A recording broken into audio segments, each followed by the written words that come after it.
Hello everyone and welcome back to the Horsey and Fox podcast.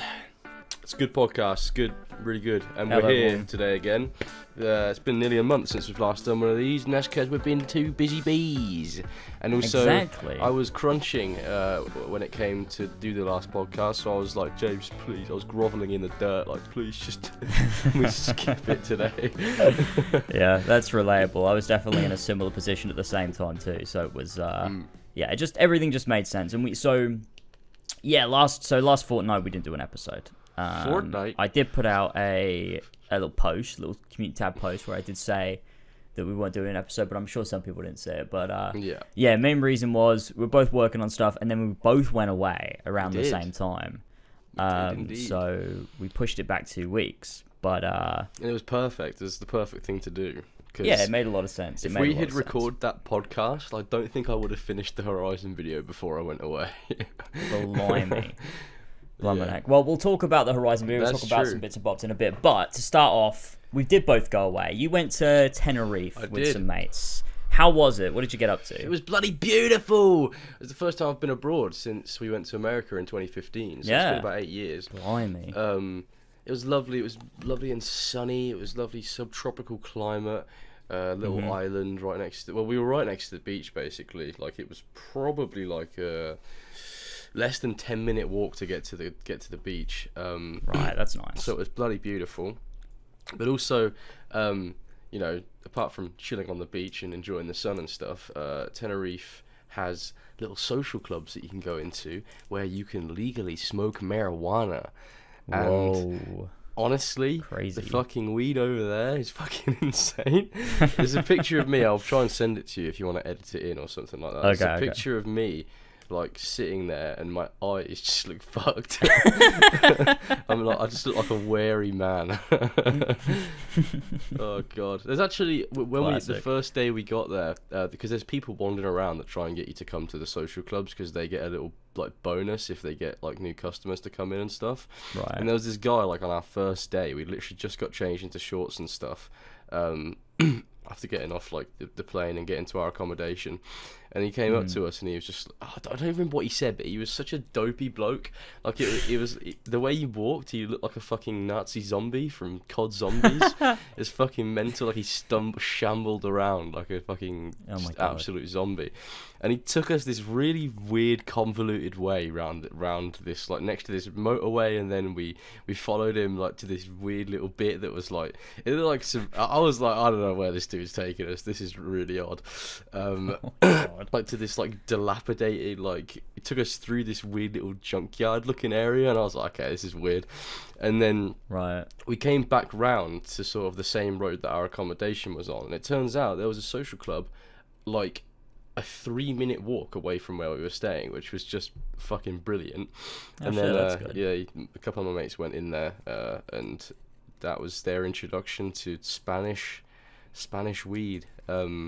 And they were loving it. But it's just, this guy was so funny. He was just talking about random shit like tobacco in the UK, the tobacco is legal, but weed that is good for you is not, and they should legalize it and stuff like that. It's like, weed's not good for you, man. It's not good for you.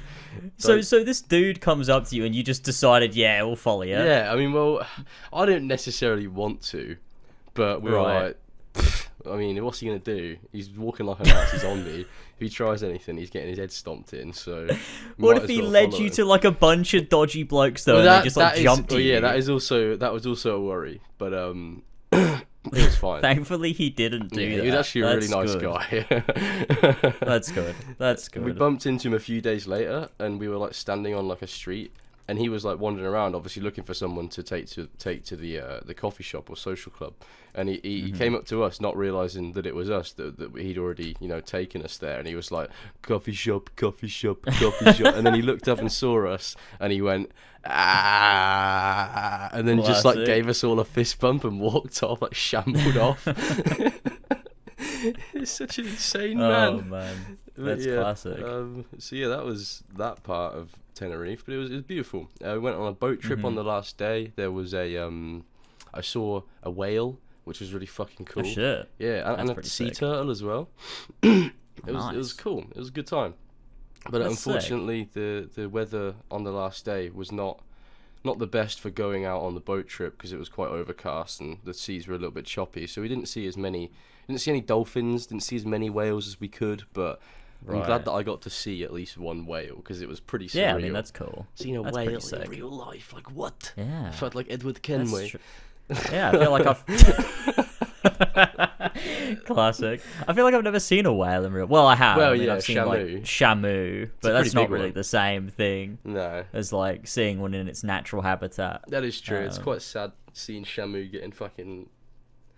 Obviously, when you're a kid, I guess we didn't really consider it that it was abusive. Yeah, you don't think about it. It is quite. It is a bit weird, isn't it? Yeah, like this majestic animal being forced to do tricks and stuff for a live audience. Is that still a thing? Do they still do that at SeaWorld? I don't know if they do. Let me Google it. I thought they came under like fire or something, or they had like some legal issues and like they had to change the way they conduct stuff. I don't remember. Do they still have whale shows at SeaWorld? SeaWorld shows breathtaking rides and unforgettable animal experiences. Does SeaWorld still have shows? SeaWorld does still have shows that demonstrate their orca whales. These days, they aren't so much for entertainment and are designed to be family-friendly educational presentations.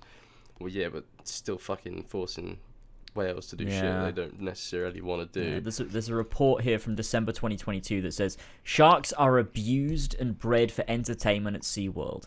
The tanks of whales and orcas at their parks are not large enough for them. Experts have suggested that orcas prefer to spend time in coastal sanctuaries or sea pens as a safe haven. So they need to stop doing that. Whales are such majestic shut them down. creatures. Shut down SeaWorld. Yeah, we don't need it. It's not even that cool. No, it's all right. It's honestly like cooler to see animals in their habitat. You know, I think it's way cooler than being like, oh look, we fucking bred this whale in captivity, and now we're gonna make it do all sorts of shit. It's like that's do flips and things. Yeah, I don't want to see that. I want to see a whale like free in the ocean, loving life, and coming up for air every now and then. Yeah, I feel like it's cool. A generational thing. Like I feel like younger generations we appreciate seeing like animals and things in their natural habitat, but older generations they like seeing animals do things that are like, oh, it does a human it's thing. It's like human does a high five, or it can speak, or it's like it understands things. Look at this seal balancing a ball on its nose. They don't want to do that. They don't give a shit. Or like watch this lion come and it can do sit down and roll over and stuff. Yeah, and it's just like a dog. It's not. We have dogs already, all right. If I want to see a lion, I'm going in a fucking like armored vehicle into the fucking African savannah. That's the only way I'm seeing a lion. Yeah. But Tenerife was good anyway. It was a good time. You went to Florence, Italy? I did. It was very, very nice. Siena was it? Yeah, well, we went to Florence, and that's where we stayed. We stayed in Florence. We were there for 10 days, and we also, while we were there, one day took a bus trip out to...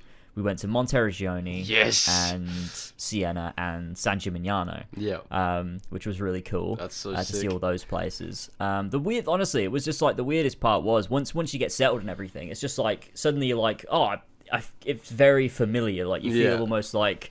it's fucking weird to say it because it's like based on a video game, but it's like, fuck, it feels like, you're at home. You're like, I recognize this. Like, I remember we were trying to find this sandwich shop, which was just off of the Piazza della Signoria, and we were currently at the Duomo. My maps weren't working, and I was like, look, I think if we go this way, we're gonna get there. And we got there, and I was like, I just knew where to go, like generally vaguely in the right direction. That's so cool. And it was just very, very cool. Like, we accidentally came upon the Duomo, we were trying to get to our accommodation, to our Airbnb place, and we come around this corner, and the Duomo's just like right there, just like in the middle of the city. Like, which one is that? Is that the one with the dome? It's the one with the big dome and the tower next to it. And it's crazy because like it's massive, like it's just massive.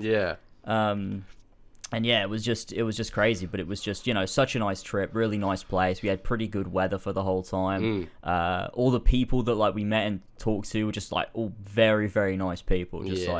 It was, some really nice interactions, amazing food. It was just a really, really cool trip. And like going out to seeing all the different places, like being in Monteriggioni was really cool. Yeah, that's sick. That's so sick. Yeah, it was really nice. And it was, as well, something that I didn't even think about was when we went to Siena, we went to, like, the main, like, piazza they have there with the big tower. And when I got there, I realized, I was like, oh, this is the multiplayer map from Brotherhood of Revelation. It's like, I've been here too. I recognize it. That was so weird. And like being in San Gimignano and like being in front of that church where the tailing mission for Jacopo starts was like super weird. I was like, it just felt so weird, like being in all these places that I recognize, where I'm like, sick. It's so weird, like, because you're oriented, you're like, I know where I am. It's just like your brain just recognizes it, like, automatically. It just feels so strange. That is so cool. Oh man, it was. I'm super jealous. It was very, very good. It was a great time, and I'm sure, I want to go back to Italy and go to, I want to see Venice and obviously Rome at some point. But man. At some point, probably I'll go back to Florence. I would imagine it was just a very nice place, very nice vibe. And it'd be nice to just, spend a couple of days just vibing there again, I think. You went to the... it was good. The bridge over the Arno River as well, I saw. Yeah, the Ponte Vecchio. Of course, iconic location. Yeah. Oh, man. I definitely... I think I want to go to Florence at some point, for sure. I think... Yeah, you definitely should. Something I'd love to experience. It's really, really, really good. It's, just... not like, no complaints at all. It was just such a nice place. It didn't feel super touristy either. No. Like, I've seen, like, people, who go to Rome or, like, go to Pompeii, and, like, it seems like there's a lot of, like, tourist traps and, like, people around trying to, like, sell you stuff and stuff like that. Yeah. But, like, in Florence, there were, like, maybe a couple people like that around the Duomo. But other than that, it just felt like just, like, a normal place where people live. I've got fresh cod leeches today. Classic. But yeah, no, it was just super, super nice place. And me and Elva are going to talk about it in detail on the next episode of Jazz Lounge. So if anybody's interested, hop over to Patreon. $3.50, listen to Jazz Lounge. Got a bunch of episodes on there currently. But me and Elva are going to talk, in depth about the whole trip, everything we did, because I think that'd be pretty cool. And obviously, we vlogged the whole thing, so I'll edit that and put that up on Latest Extra once I've edited it. But I have like 5 hours of footage. So. 5 hours? Yeah. It's gonna be a hefty edit, but nice, really cool, really nice for sure. It was just, I think overall as well, it was just nice to get away for a bit. Yeah, like sure. Like you said, neither of us have been away like abroad since for like 8 years. 2015. Yeah, so it's insane. It was just nice to take a break, reset, refresh, and it felt nice to come home and be like, oh, I feel like I actually kind of want to like get back to work and write a script or like play Burning Shores or whatever, and Yeah, so that was nice. When you reach the level of burnout and you're like, fucking hell, and you just go far away and just chill there for a bit and then come back and sort of rethink what I'm doing. Yeah, exactly. I don't think I realized how burned out I was until I got away, and I was like, holy shit, I don't think I've relaxed properly, like properly relaxed in years. Yeah. Which was a weird realization. Goddamn years. But it felt good, and now I feel like I'm like, okay, I need to make sure I do that a lot more often. Yeah, for sure. Because I definitely need to do that. But that's what life is about, man. It's about traveling. We have this little sandbox we can play about in. Might as well go and have a look at it every now and then. Yeah, there's plenty of places to go, plenty of places to see. I know I want to work on a video for Kingdom Come Deliverance, and I thought I could like tie in a trip to Prague so I can get some like footage and stuff of the real life like locations. That would be super cool. KCD, because I thought that'd be pretty cool. That would be very cool. But yeah, definitely much needed. I don't know why I took a drink mid sentence there. But yes, back to work though. Talking about all that stuff. Your Horizon video is done. You finished it a few weeks ago now. I finished it. God damn, on about the 11th of April. God damn, it's nearly been 2 weeks since I finished it. And it's taken a while to render it because you've been having some issues. Plus, it's a super long video. Yeah, the render went all fucky. So I started rendering it on the day before I went away. It was going for a few days. It got to about 75%, I want to say. And then I asked Mum, like, oh, what percentage is it on? And she was like, oh, the screen is just desktop. And I was like, that's not good. Sony Vegas has crashed. And that was awful. And then I had to talk her through how to render it again. So I called her on FaceTime. and we was probably there for a good, like, I don't want to say like 20 minutes, just talking her through how to highlight it and render it. But of course, it's a long video, so I had to like tell her to specifically zoom in at the end of the timeline and then drag it, and then it took ages to drag it to the left because obviously it was really long. And then we went through my render settings and stuff because I was like, okay, I want to maybe change this to like 1080p instead of 1440. And then we finally did it and rendered it. And then I think a day later it crashed again, and I was like, okay, I can't. I was debating downloading TeamViewer TeamViewer, is that what it's called, on my phone, and then getting Mum to download it on my computer so I could render the video from my phone. And I was just like, I can't be bothered. I just didn't have the time. We were doing so much when we were in Tenerife, and I didn't have the time to sit there and go through it with her. So I was just like, you know what? I'll just sort it when I get back. Yeah, that makes sense. Got back. I didn't start the render straight away. I was like, okay, I'm not just going to go straight back into this and render it and expect it to work if it's crashed twice. So I googled like methods of stabilizing renders. So what I did was I turned off multi-core rendering and I turned off GPU acceleration, and I also deleted a bunch of temp files in Windows. I had about 86 gigabytes worth of temp files built up on my computer. So I cleared that out, turned off multi-core rendering, turned off GPU acceleration, because even though it makes the render slower, it means it's more stable, so it won't crash. And I also disabled one of my CPU as well through Task Manager, because it said that helps too. And I decided after doing that to render it again at 1440p 60, and it worked. So this morning it finally finished. So the video is not going to be horribly downscaled by YouTube's encoding. It's actually going to be nice 1440p 60 FPS.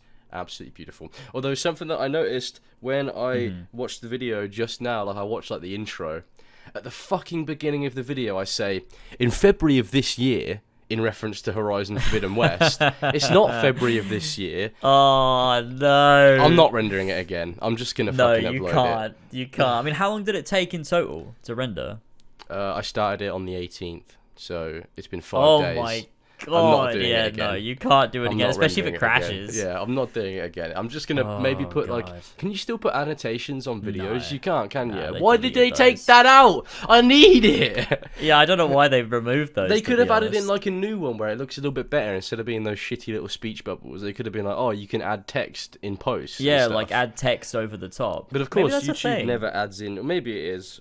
Let me have a look at the editor. Okay. I wonder what they've added to the editor since the last time I used it. How do we do this? I'll have to put something in the pinned comment, just like, look, I overlooked it. My bad. The video's fucking 11 hours. Just deal with it. Yeah, no, you can't. You can only trim and cut, blur. You can add audio, end screen info cards, and ad breaks. That's bullshit. What's an info card?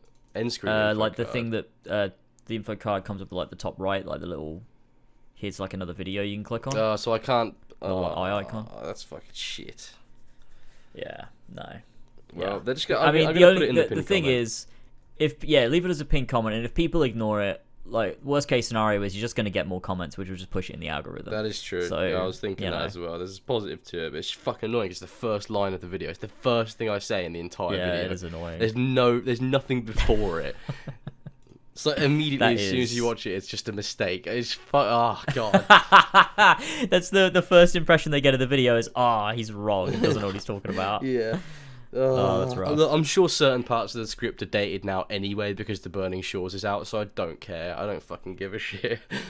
Yeah. Like I worked so hard to try and get it done before The Burning Shores came out, and it just didn't fucking work out. I know, but it's still good timing. You know, I mean, it depends how long it's going to take to upload. True, probably a couple of days to be honest. Knowing our internet. That's true. How big is the file? 57 gigabytes. Oh, that ain't too bad. How quick do you reckon that'll be? It shouldn't take too long. Let me check what my my AC1 video was. Where is it? AC1 retrospective was 100 gigabytes. Oh, really? Yeah, because I rendered it in 4K 60. Fuck you know. My computer would not be able to handle that. That only took about like 7 hours to upload, I think. Okay, well, maybe you guys' less? internet is probably a little bit better than mine.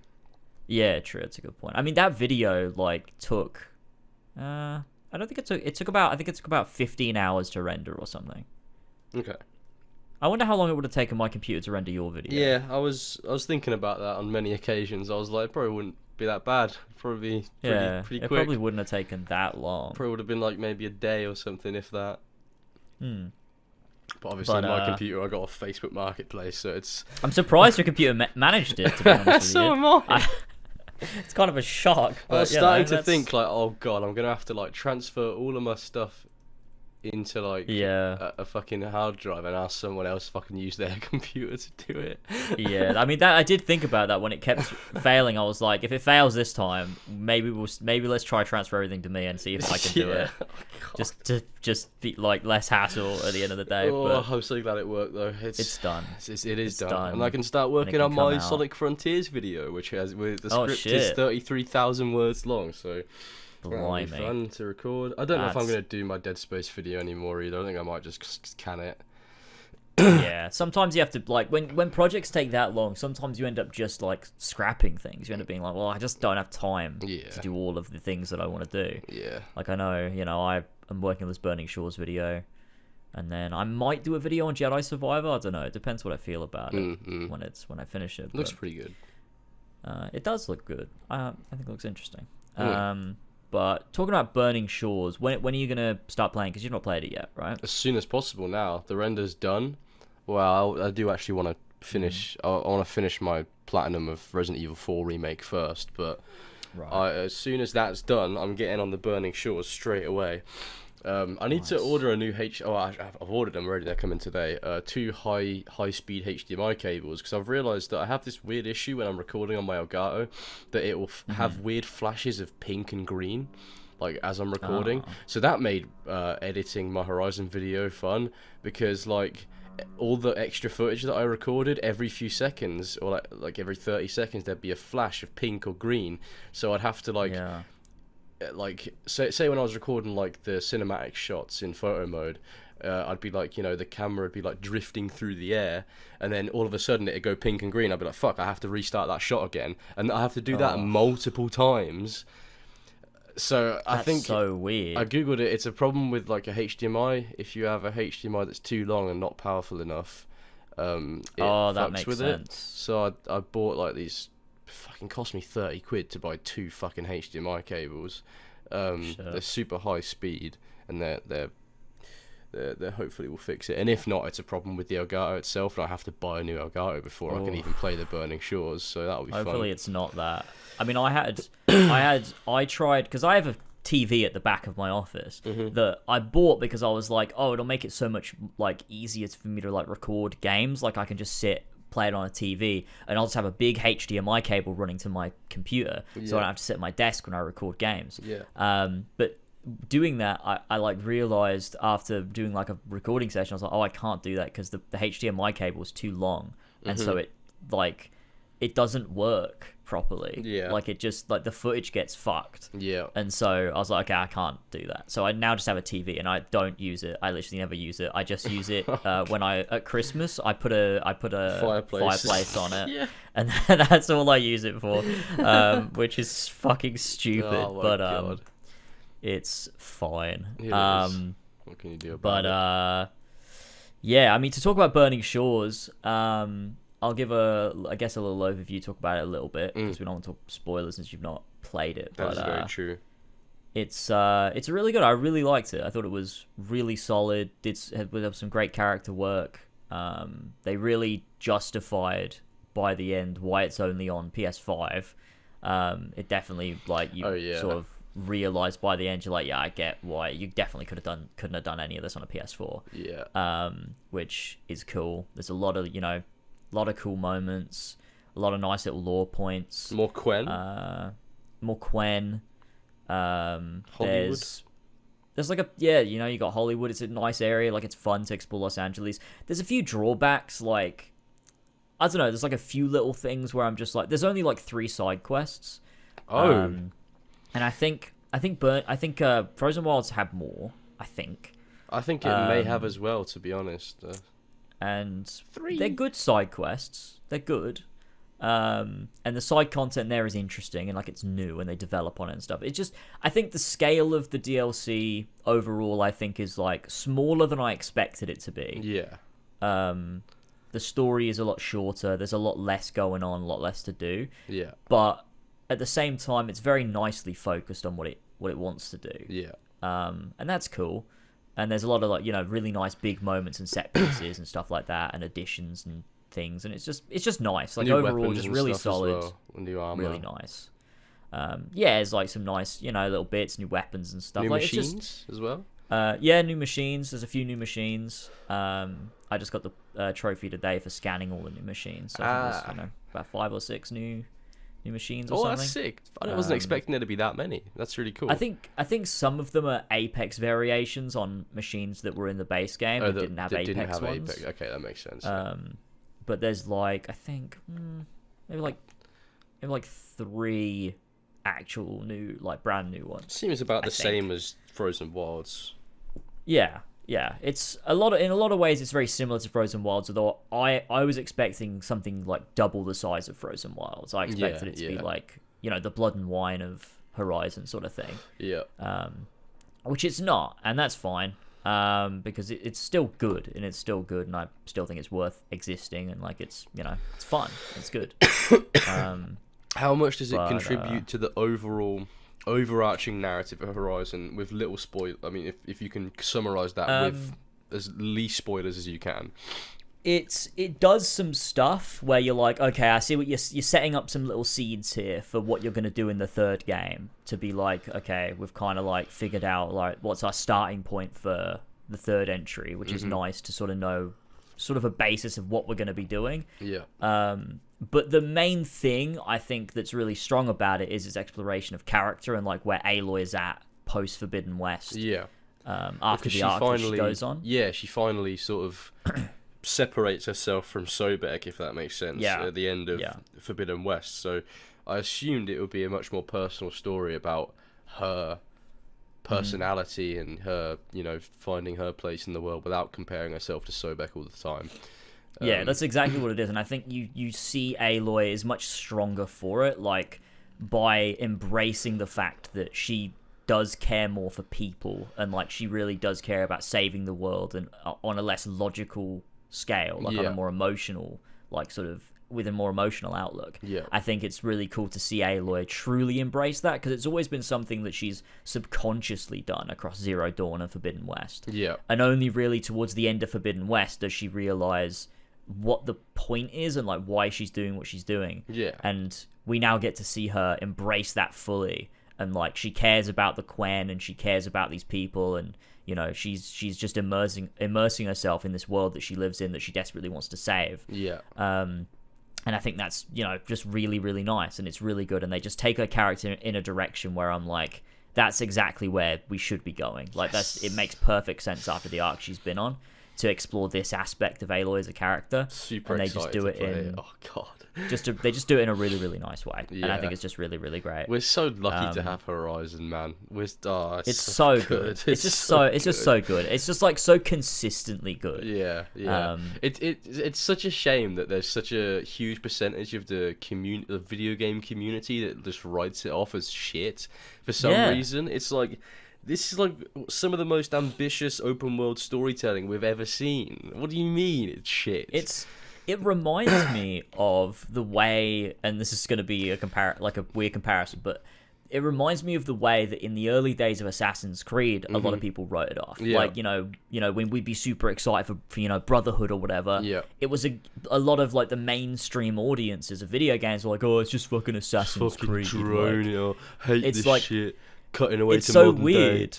Yeah, it's like they just didn't understand the way that it was just like consistently just really good, and like cared about its world building, had solid gameplay, great mission design, great world design, this incredible really lore. interesting narrative, like great lore that was always consistent, or as consistent as like it could be, and it was always like super interesting.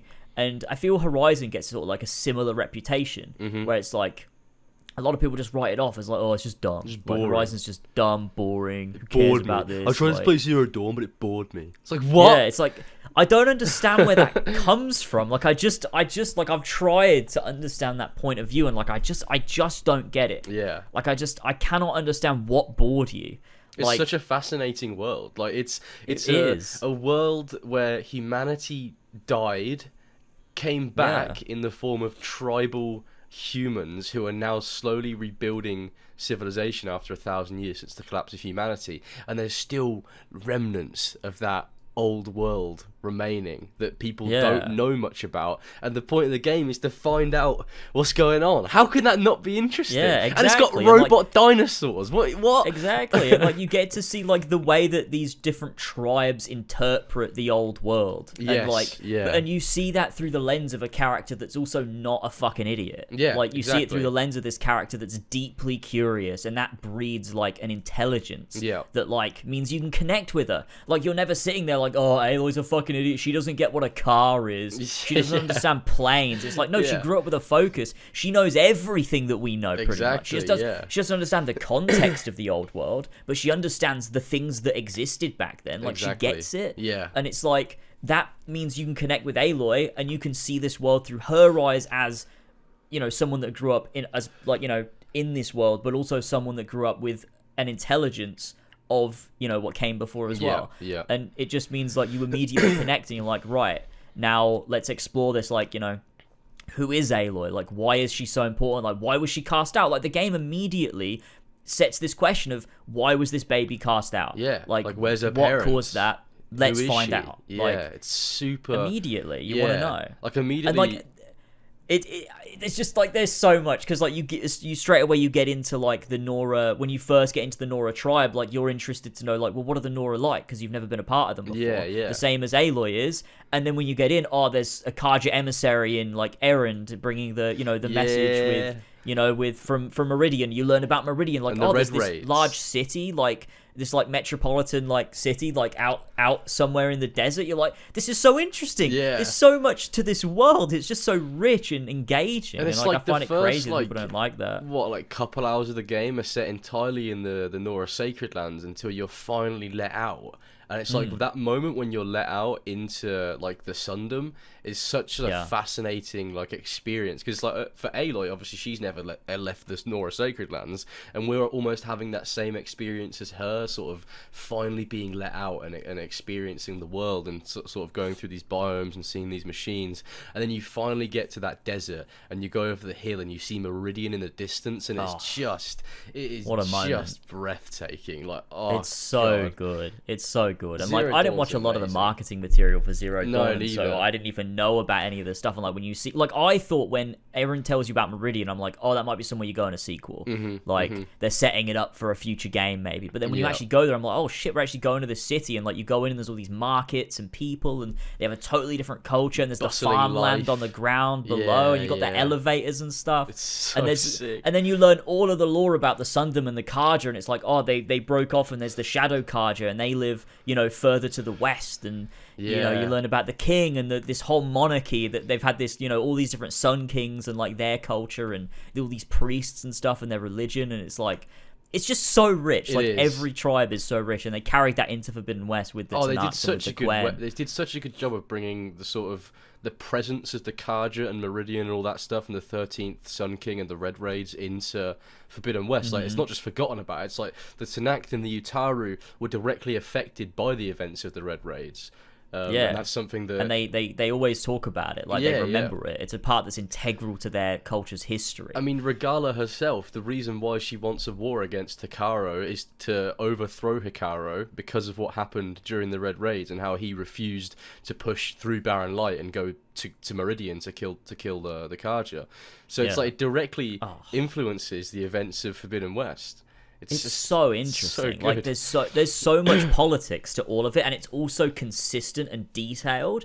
And like, you don't just have this incredible like it's almost like a medieval fantasy world. Oh yeah. You don't just have that. You also have layered on top that, no, this is all taking place in the future of our real planet that we live in. So like, cool. you're in San Francisco, or you're in Los Angeles, or like you're in Colorado or whatever. Yeah. And it's like, there's these real places. You see the remnants of these old worlds, and like it's not just the remnants of the world that we know today. It's this also this futuristic world that we aren't aware of. That we then get to explore. It's like, well, all of these companies that spring up that are reminiscent of things that we might know today, like a Google or an Apple. Yeah. But you've got like Faro Automated Solutions, and you've got Miriam Technologies and stuff like that. Yeah, exactly. And it's like you get to learn about all of this lore. It's like there's like two parts of lore that you get to learn about separately that also intersect, because every tribe has to have their own interpretation of the old world. So it's like, how do the Tanakh view the old world? Like you see that through the museum with the the ten and everything. Yeah. And how do the Nora interpret the old world? Well, you see that through All Mother Mountain. Yeah, and it's fear like, of the metal devil and stuff like that, and how they sort of deified what's it called? The voice in the mountain. Yeah. What's it? It's just a random AI that talks. It's like the Zero Dawn AI that sort of, or the computerized voice that's like, oh, access granted to Aloy, stuff like that. That obviously talked at some point, and the Nora were like, oh shit, it's a goddess. Oh god, I fucking love it so much. It's really cool, and like you learn like the way the Quen see them is like they understand more than the average tribe, but they've also deified the old ones. Like you've got they see them as like, they call it like the legacy, and it's like they're the ancestors that they like see as these all powerful people. That's just like. It's all just so interesting, and also the way the Quen talk about the Empire as well across the sea. The Quen are particularly it's like, I want to see that. It's in my cool. video I talk a little bit about the Quen and how it's most likely that the Quen's ancestors came out of the Aletheia cradle in Xinjiang, China, and that's where they originated and how they became a seafaring nation, because they found the Yellow Sea just off the coast of China, and they were like, well, we might as well use this to exploit the area for food and stuff like that, and that's how they ended up creating the sailing ships, because there's no other tribe in Horizon that's technologically advanced enough to cross an ocean yet, like in just 1,000 years. Like that's pretty crazy, crossing the what ocean is it that leads into the west of America from Asia? I don't know what it's called, but the Pacific Ocean. The Pacific Ocean, yeah. Being able to cross the Pacific Ocean after just 1,000 years of civilization is pretty insane. The Quen are super interesting, and they're like authoritarian government, and how the overseers sort of keep stuff from the people, and how all the data in the legacy is like manipulated to have this favorable view of the old ones, when in fact a lot of the diviners know that the old ones weren't perfect, but if they were to divulge that information, their family would be killed and they would be executed too. It's like super interesting. It's great. I love like the oppression of the Empire, because the Quen talk about it like this great civilization, but there's these undertones of this like oppression, like they're subjugated a lot by this hierarchical like system of like these people that are, everyone is above everyone, and it's like everyone's kind of got to watch their backs, and I think that's super interesting. Like it'd be really cool to hopefully eventually see the Quen Empire at some point. I'd love to. And to see what their civilizations look like. We get like a little bit of an idea of what Quen royalty is like through the CEO, and how he's just fucking delusional, and everyone is just a yes man for him, because obviously everyone's scared of him because he's the most powerful that went on the expedition to the east. So that's like a little insight into what the Quen royal family could be like if we were to go to the Empire itself. Oh, God, it'd be insane. Imagine going to fucking China in that'd be so sick. In Horizon. You get to see the old world of China and like the remnants of, like, I don't know, Hong Kong or one of the big Chinese cities. It would just be insane, like insane. Oh my God, it would be really, really cool. And then to see what the Quen, because like the most advanced civilization we've seen so far is the Kaja. Yeah. But like the Quen are so far above the Kaja because they use focuses. Like they understand the technology of the old world. Yeah. The way that no other tribe we've ever seen before understand. Like they don't understand it. They a lot of them say like it's forbidden. They don't want to go near it. It's like they're the opposite of the Nora, who don't go into old world ruins, and they don't go near the metal devil, the Horus Titan. Whereas the Quen obviously found focuses and were like, oh well, might as well use these to our advantage because this is like useful. And they've got all this data, and it's just so cool. I'd love to see more of the Quen, which is why I'm excited to play the Burning Shores, because there is more Quen in that. There is some nice little bits of Quen lore that I think is very interesting. That like sort of alludes to like a little bit alludes more to like what's going on back in the Empire, which I think is really nice. I'm so excited. Oh my God. Like that's one of the big pluses about a couple of the side quests, or one of the side quests in particular, that like I thought was really cool, because it was like, okay, this is a bit more about, you know, what they're dealing with back in the Empire, and it just sounds, you know, it sounds really good. And obviously, you know, one of the major characters that's a part of Burning Shores is obviously a Quen. And so, like, you know, learning more about her through, and like, you know, and more about the Quen through her is really fun. She seems like a really interesting character. I've tried my very best to not get spoilers. Of course, I've had a few. You know, mainly about sort of her romance with Aloy. That's a part with it, isn't it? That's the only thing I know is that they kiss. I don't know anything about the development of their relationship, how they come to meet, what their goal is, or anything like that. I just know that at some point in the DLC, they share a little romantic moment, and I'm interested to see how that develops and how Guerrilla sort of handles that. It's good. It's really good. I was like, I was by the end, like, the DLC goes down a route where I was like, I wasn't expecting it. Yeah. But then by the end, I was like, of course, this is exactly what was supposed to happen. Like, of course, this is what's meant to happen with Aloy moving forward. Like, embracing the Aloy of herself instead of the Elizabeth of herself. Like, it makes so much sense that, you know, she would find a connection somewhere. And yeah, it's really good. I think Seika's a really good character. And is that her name, Sega? Seika is a. I thought you said Sega. Then I was like, "What, Sega?" They did a little trailer for her before the game came out. I think like a Seika focused trailer, which shows her off a little bit. But the game, like, at first I found her to be, I don't know, I was a bit annoying. I don't know. I was a bit like, I don't know if I vibe with her. Yeah. But then as the game progressed, like, they unveiled, like, there's a layer to her character where you're like, oh, I get why she was that way. Okay. And, like, I get why I perceived her that way. Yeah. And you begin to understand her more, and you're like, oh, no, yeah, I really like her. She's really good. Yeah. Well, they always do that with the character. Like, in Forbidden West, every new character, apart from Zoe, really, at first, was a little bit like, I don't know, and then eventually you get to love him. Like Kotalo at first, he's an absolute arsehole, and it's like, how am I gonna like this guy? And then by the end of the game, it's one of your favorite characters. Same with Alva. When we first met Alva in Forbidden West, I was like, she's kind of annoying. She seems like that sort of, like, you know, tech character that's like, oh, I'm an epic hacker.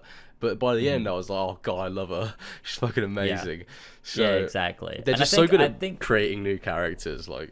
Yeah, and I mean, they did do it in Zero Dawn as well, like with Erend. Like, when you first meet Erend, he sort of comes on to Aloy a little bit. It's a bit inappropriate and weird, and you're like, oh god. Yeah, like, because you're experiencing it through Aloy, you're like, oh, for fuck's sake, like, god, what does this guy want? Big loudmouth fucking guy. Yeah, and then when he's lost his sister, he's got a drinking problem, and like, he really needs your help. You're like, yeah, okay, we'll help you. And you get to know him a better, and they build that friendship, and it's like, yeah, now we really like Erend. We love Erend. We fucking love Erend. Is fucking tremendous, and, you know, Val is another one. Oh, Val. I know, it was just, they're great. Horizon is so fucking good. It's just so good. So good. In everything that it tries to do. And it's really frustrating seeing the, you know, like, the review bombing of the DLC. Oh god, yeah. Which is just, you know, it's... And we all know the reason why. What was that? We all know the reason why people are review bombing it. Exactly. It's got fucking... It's got a little LGBT moment in there, so people are like, what's this woke fucking garbage? Oh, it's pushing a fucking agenda, I just don't want to see it. I'm okay with gay people, just don't do it in front of me! Just fuck off. It's like... It's just, like, it's... I think there's, like, this... whole anti-woke culture, like, it is getting to like, it was already ridiculous. It was always ridiculous, but like, it is getting so obscenely, like it's just, it's like suffocating art. Yeah, it's because awful. Like, these people, they see, oh, the main character's a woman, oh, it's woke, it's just fucking woke. It's insane. It's like, oh, there's, you know, you watch like a movie where, you know, oh, the main male character, suddenly there's like a strong female character alongside him in like a sequel or something, and it's like, oh, fucking woke, they wouldn't have had that if it wasn't for the fucking woke. Strong female character. Like, oh, I'm sick of these strong female characters that are capable and don't need to rely on a man. I'm fucking sick of it. It's like the Mario movie when that came out, and people were like, why is Peach not helpless? This is fucking bullshit. She's meant to be a fucking useless cunt. It's like, what are we talking about, man? It's fiction. so... crazy. It's just so crazy. Like, it's every time. Like, oh, the main characters, it's always like, and you see this all the time, right? With like, look, and sometimes there are issues with characters in the way that they're written, right? But you look at like Reva from Obi-Wan. Yes, she's not a well-written character. Yes, her storyline's not that great. But she got way too much hate. Oh, like, God, yeah. Way too much. It's like all of the, so much criticism of that show was just like, oh no, Reva's the problem. Like, no, there are 100 problems with Obi-Wan. Yeah, Reva is written badly for sure, but there are a million other fucking issues that would still be there if you removed her from the show. Yeah. She got that amount of hate because she's being portrayed by a black woman, and that just is the case. Yeah. Like, that is just the case. If Reva was portrayed by a white man, and that was the character, it was a white man that was in the exact same role, it would get criticized for sure for being written badly, but it would not get hated to the extremes that it got hated. It was people were like, "Oh, Reva's annoying." It's like, I've noticed there's a common theme when there's like a prominent female character in something. People are like, "Oh, she's just really annoying." I can't really put my finger on why. Like, they can't really give any genuine criticism of the writing of the character or the way the character was handled. It's like, she's just annoying. Yeah, shouldn't be there. And they find it annoying, mainly, I think, because, and it is like this subconscious sexism that, like, oh, a woman is being confident. Like, a woman is speaking out against someone, she doesn't agree with, she's speaking up against a man or something. Yeah. Like, she has authority. Yeah. And I think a lot of people feel uncomfortable with that. They're like, women are supposed to be quiet. Like, they're not supposed to be like that. They're not supposed to be loud or strong or confident. Yeah, a lot of people have this preconceived notion in their head of what a female character should be, and it's normally like attractive, soft, caring, and motherly, and that's basically the only traits that people will accept from a female character. And it's just in the real world, not every woman is like that. Like, there's just such a diverse range of personalities that you can't just have this this mold of what you think a female character should be or her role that she should play in the story. It's it's fucking mental. And it's like, mental. You get like, a lot of people don't like Aloy because she can be sarcastic sometimes, or she can be sharp with people. Yeah. And it's like, if a man was doing those same things, you'd be like, oh, what a fucking badass. Yeah, like when Nathan Drake says like some sarky comment, or he messes with someone or something like that, or he's like, I don't know, when Geralt is like sharp with someone or like, stern with someone, it's like, such a cool moment. But when it's a woman doing it, it's like, she's such a bitch. Why is she not so nice? Annoying, man. Why is she fucking like that? Yeah, it's so crazy. Like, it's, one of, like, you look at, again, this example is not a great movie, Captain Marvel, but a lot of people point criticism at the wrong things. Yeah. Like, Captain Marvel is written in a way that she's very much like Tony Stark. But, like, you don't get mad when Tony Stark acts that way because it's Tony Stark. But when it's, it's Carol Danvers, you're like, oh, no. That's wrong. She's not allowed to be like that. She's so annoying. She's such a bitch. But like, even so Brie Larson, like, as a person, like, she could make a joke and people will be like, yeah, can't believe she fucking said that. Exactly. Like, she's bantering with Chris Hemsworth. Yeah, that's the like, exact oh my thing god, what a fucking bitch. I can't believe she said that. Yeah. And it's like, she's joking. Yeah. Women can she's joking. She's making a joke with her around. mate. Yes, like someone that she spent God. months, probably years on set with. Like, she's not fucking attacking Chris Hemsworth in an interview, bro. It's crazy to me, like, this, and a lot of it obviously is subconscious. Like, people don't realize they're doing it, but there's these biases, like, against, someone's sex or gender or race or whatever it is, that just comes across in media criticism that is the most flat and deeply boring media criticism that exists. Oh, yeah. Which is just to proclaim something as woke when the main character or a character in it or something, like, just isn't white and straight and a man. It's insane. It's like baffling. It is really fucking weird. It's annoying. But I can almost understand the situation those people are in, because I feel like maybe like back in the day, I probably harbored some similar opinions where I was like, diversity for diversity's sake, and shouting, fucking spewing all this rhetoric and stuff without really understanding that I'm not really making actual criticisms of it. I'm just trying to have a gotcha moment against the lefts. And it's like, what are we doing, bro? What are we doing? Just criticize it as a piece of media. Yeah, it's odd. It's so odd because, like, I do remember feeling that way. And I remember feeling like you would see, oh, the main character's going to be a black woman. Like, they're just doing that to get brownie points. Yeah. And it's like, maybe they're not, you know? Yeah, maybe they're doing that because that's the story they want to tell. Yeah. Like, that's just the story they want to fucking tell. Like, why is Ellie a lesbian in The Last of Us? Is it because for the sake of it, or is it because that's the story they want to tell? Yeah, they wanted to make it. They wanted to have their protagonist have the point of view of a lesbian, and that's perfectly fine. And it's actually really interesting because you get to see the relationship between Ellie and Dina grow, and that's not something that I would really experience myself as a straight man. That's something I can't experience myself. Yeah. So yeah, exactly. It's so difficult to wrap my head around the way these people like genuinely think it's a criticism. Like, oh, Aloy is likes women, and that's supposed to be like inherently bad. Yeah, it's like what? Like, why? Why is that bad? Why is that bad? Totally and they're gonna be believable. like, because they just did it for diversity. I'm like, yeah, maybe they did. So what's wrong with diversity? What's wrong with that's that? Okay, we live problem. in a world now where we can have diverse casts of people, and that's now a normal thing. That's a good thing. We shouldn't have fucking racially segregated casts in films and TV and media.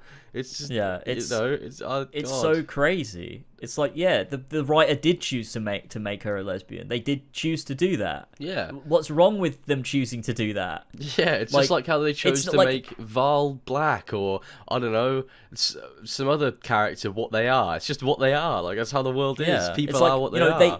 They chose to put robot dinosaurs in the world. Like, that's not forced. Like, why is it? Why are some narrative choices forced and some not forced? It's like we can have a super intelligent AI made in the year 2060 that can terraform the entire planet in ways that aren't really explained, in detail. Like, how does Gaia terraform the planet? How is that set up and all that stuff? Like, there's some parts of Gaia's systems that almost aren't really explained, but you believe it because the story is written in a way in which it makes sense. So why can't you believe that Aloy likes kissing women? Because that's something that happens in real life.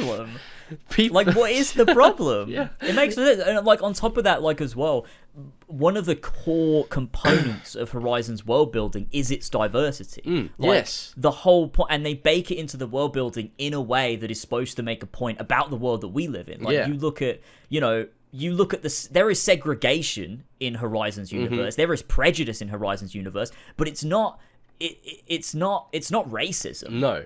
Right? And it's not homophobia. And it's never normally based in racism either. It's normally like, oh, this tribe did this thing to me. It's not, oh, this group of people look like this, therefore I don't like them. Like, there is no racism in the Horizon world.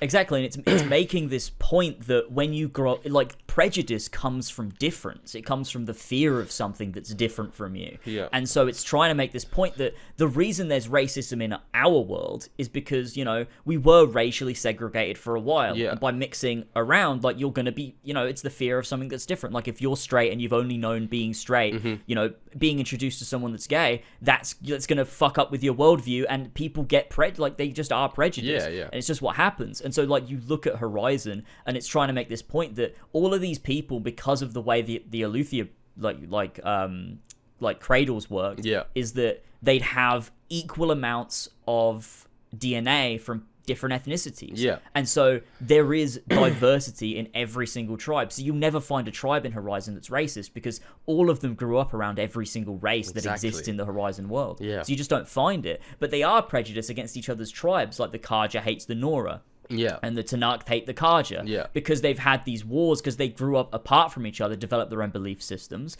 And so there's prejudice because they're coming up, face to face with something that's different from what they're used to. And that's almost like the scary. allegory for different cultures conflicting. Yeah.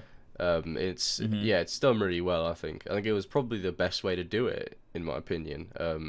In Horizon, because I don't think Horizon would benefit from having like racism anyway. Like, that just seems so out of place.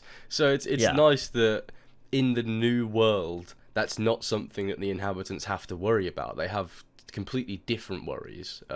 It's just not part of. They don't compute that. It's like, in the Nora how there's loads of different ethnicities. Obviously, in every tribe, you see loads of different ethnicities all over the place, and that's just normal for them, which I think is really cool. Obviously, some people will probably look at that and go, "Yeah, but it's not how it would have worked in real life." It's like, it's not real life though; it's a fucking game. Yeah, and it's justified in the story in a way where I'm like, exactly. That's good and that's compelling and that makes sense. Like, they wanted to make sure that every cradle had all the DNA of different ethnicities, so nothing was lost. That there was no racism. Like, that was the point. They're like, there won't be any, because racism, like, humans clearly are predisposed to prejudice, but the prejudice that we're going to show depends on the surroundings in which we're brought up. Yeah. And the idea was that they would be educated in these stations and then they would come out into the world and there would be no prejudice because everyone would be the same, but obviously they shut down. Yeah. And so they come out and they learn,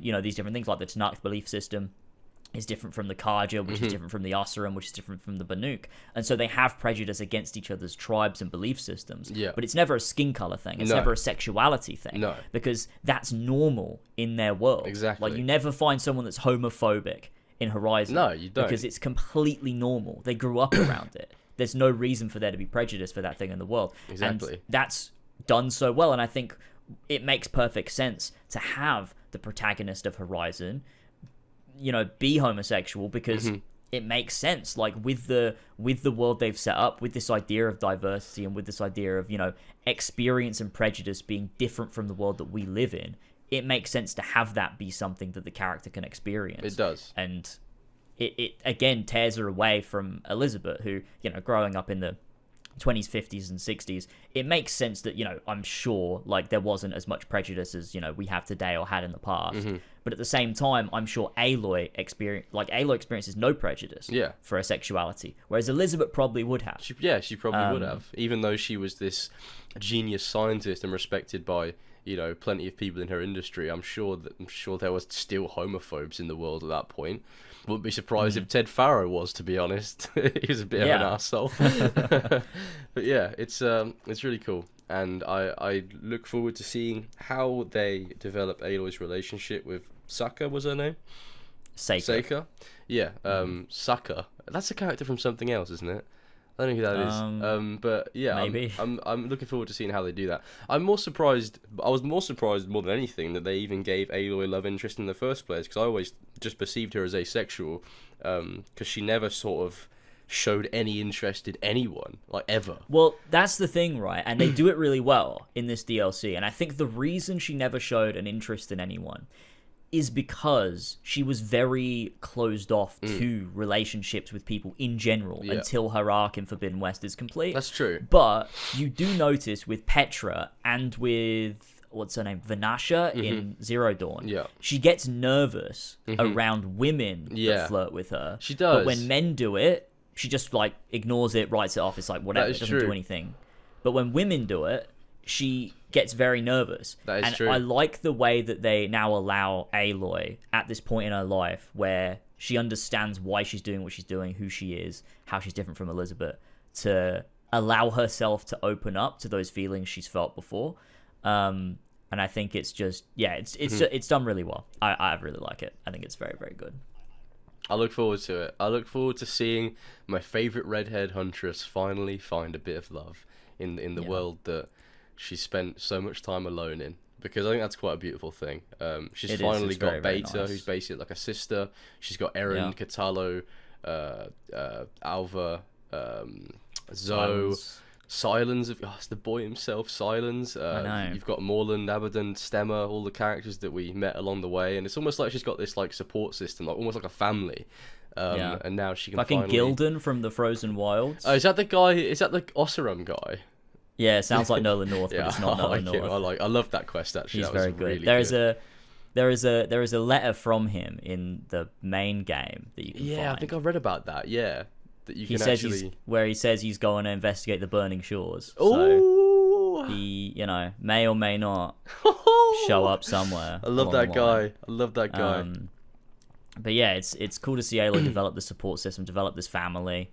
And finally feel like she belongs somewhere. Yeah, because that is like for so long she didn't. The ending of Forbidden West, where Aloy and Beta are standing in front of Gaia, and they've finally got 7 out of 9 subordinate functions slotted in, and everything is like okay with the world. It's like Aloy finally seems like she knows where she belongs, which is just it's such a beautiful ending to that, and I can't wait to play the DLC and see how they flesh that out. I'm so excited. It's super rare these days that I get really excited to play a game or expansion that comes out. Like I'll be like, yeah, I'm looking forward to that, but it's not that same excitement that I'd get when I was like a kid. But Horizon makes me feel that excitement still when they're dropping something new. It's just a profound feeling. I can't wait to play it. Oh man, there are excited. like few franchises that make me feel that way. Horizon is one of them. Yeah, I'd say Kingdom Hearts is probably another. Yeah, for sure. That's definitely up there.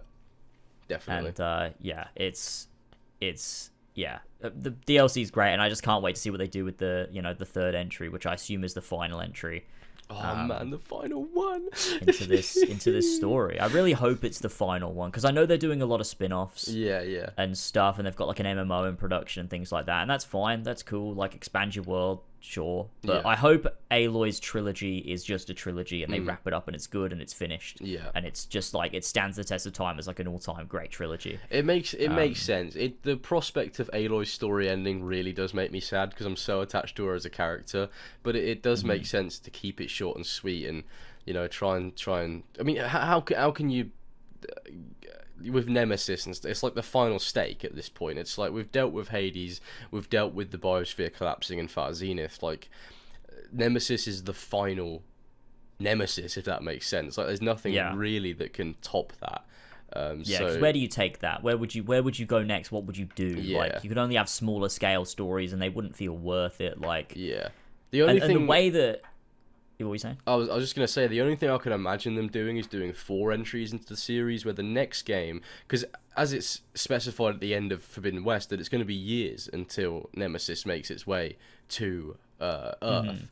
So the only thing I could see them doing is the third game is not Nemesis as the main enemy, it's something else, and the point of the game is to gather allies across the world to sort of bolster the amount of people that will help when Nemesis gets there. And then the fourth game is the battle with Nemesis. But I don't mind if it's just 3. Like, it's just that sort of time gap in between, like the end of the Burning Shores and then the third game, which is like, oh, Nemesis is nearly here. It's like, that's years of time. Surely something would happen in that period. But maybe it's not worth even covering. Maybe a time jump would be more suitable. I think, I reckon you could probably do a time jump, and then you could. I mean, what could they have been doing? I mean, the idea is that, they're going out to these different tribes to help them learn about the old ones and stuff. And so maybe you do a time jump, and at the beginning of the third one, maybe the Kaja and the Nora and stuff are a bit more inclined to follow Aloy, although I don't know how you would actually do that with like with a time jump and without having us see those developments take place, unless you do several time jumps like across the game or something. Yeah, so it's like you just start it and it's like, I don't know, a few months after Forbidden West, or like a year after, and then like you play that for a bit and then it's another jump. But again, like, how would you do that in an open world? Because like you'd have to have the world change. Well, okay. So what I did think about for a third entry is I think they might do, and I don't know how this would work with time jumps, but it could help, is I think they might do, instead of one big open world, have like several open worlds that are in different places around the world. Makes sense. So like maybe like 4 or something, like open worlds that are like all separate, kind of like how you got Velen, Skellige, Toussaint, Kaer Morhen and stuff like that. That would be really in The cool, Witcher. Actually, yeah. And I think that could be a cool way of doing it. And I think there's a little bit of lore in Burning Shores that I do think backs that idea. But I think that could be a cool way of doing it. And then you could have those open worlds be, for particular segments of the game. Yeah. So like when you go to an open world, maybe you can have a point of no return where it's like, look, you gotta finish up your side stuff here or whatever. Yeah. Or I don't know. I don't really know. I'm sure they'll work it out. I mean, I trust Guerrilla. I trust them with this franchise, so I'm sure they will do whatever is best for the series. all we can do is wait, I guess, for the next installment or information on the next installment, which won't be for years now, which is super sad. It's pretty fucking crazy. I mean, you look between 2017 to 2022. Yeah, it's 5 years, man. 5 years. A lot I guess happens another in 5 years. Yeah. It's gonna nearly be 2030. 2027 probably, right? That's 5 years up 2022. Yeah. Shit, but it'll be so That's hype crazy. when I will be 30. I will literally be 30 when the final Horizon game comes out. No, I don't like that. How old were you when the first one came out? 2017. 2017. That 20? I was 20. Yeah. God damn. Yeah. So I was 20 when the first one came out. I'll be 30 when the final one comes out. Shit, that's man. fucking mad.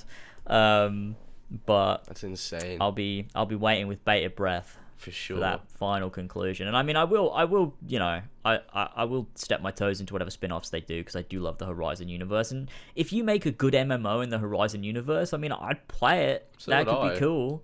You know, there's plenty of opportunities there to make something cool. So well, you never know. They could even, like, in the distant future, after Aloy's trilogy is over, they could even make a new single player experience with the world of Horizon, and there's so much history there and so much that could happen in the future that they definitely, it's not the end of the Horizon franchise if Aloy's story ends, but again, I don't want them to milk it and then it be a situation where I end up hating the franchise. But I just don't see Guerrilla doing that. I don't see Guerrilla doing that. They care too much about Horizon as a franchise, I think. Yeah, they're definitely, everything they've done so far is good, which is really nice. Yeah. It does remind me, like I said, in a lot of ways, of those early days of Assassin's Creed, where we're currently at this point where there's this franchise that's literally done no wrong. Yeah. I love everything they've made so far. Yeah.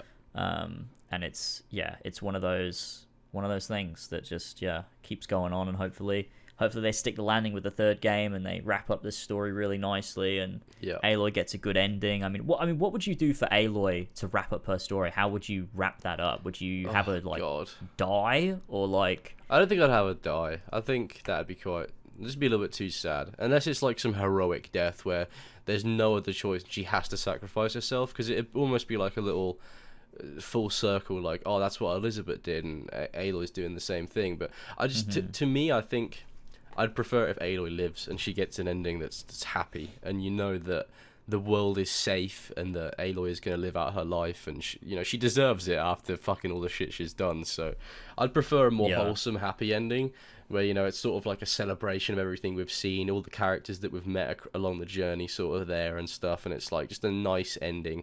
I don't know how you would actually end it, though, to be honest. I just don't know. It's such a crazy franchise that I wouldn't even want to begin talking about how I would think they would end it. There's definitely a lot you could do. Yeah, I also don't think I would want Aloy to die either, because I think the whole idea is that she mirrors Elizabeth until she doesn't, and then it's like, she's gonna do. The idea is that she's gonna do what Elizabeth couldn't do, which is to save the world. She's not just gonna, sow the seeds for a world to be reborn after this one's destroyed. She's going to save the world, which is what Elizabeth couldn't do. Yeah, which is like the reason why Silence, stayed behind, is because he sees that and he's like, thinks she's remarkable, and like that's, meaningful. And so, I think you got to keep her alive.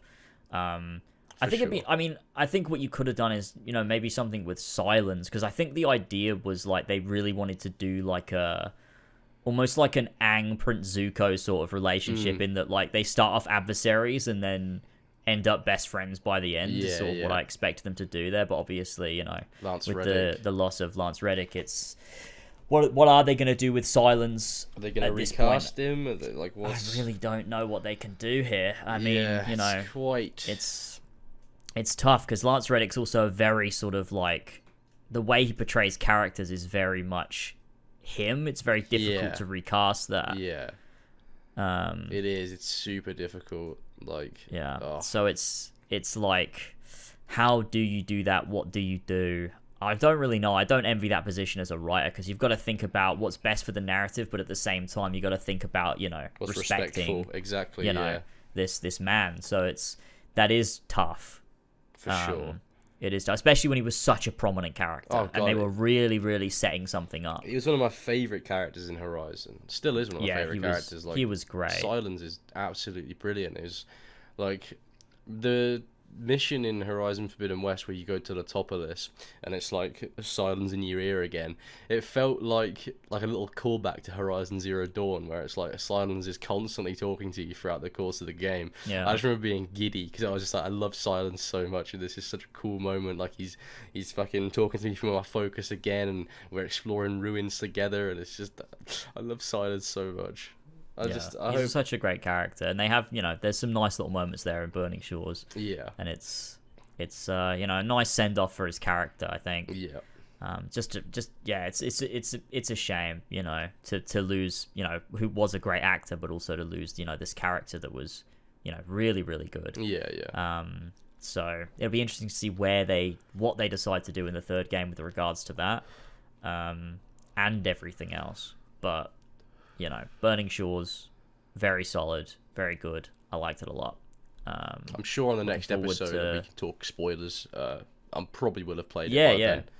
That's what I was going to say. Looking forward to hearing your thoughts on it when you've given it a play. And of course, once I've played it, that begins the cycle anew, and I'll be making a Burning Shores video.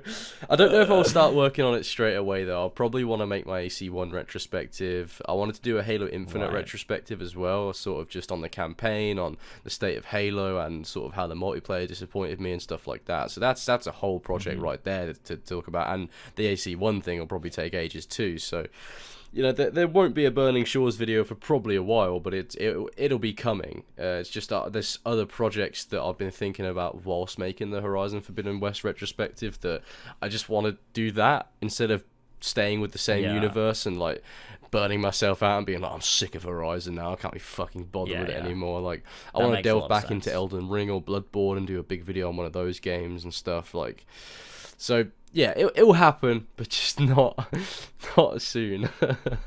Yeah, that makes a lot of sense. Yeah. But I mean, coming out soon is Jedi Survivor. Which is cool. It's only about a week away now. I haven't played Fallen Order. I haven't played it.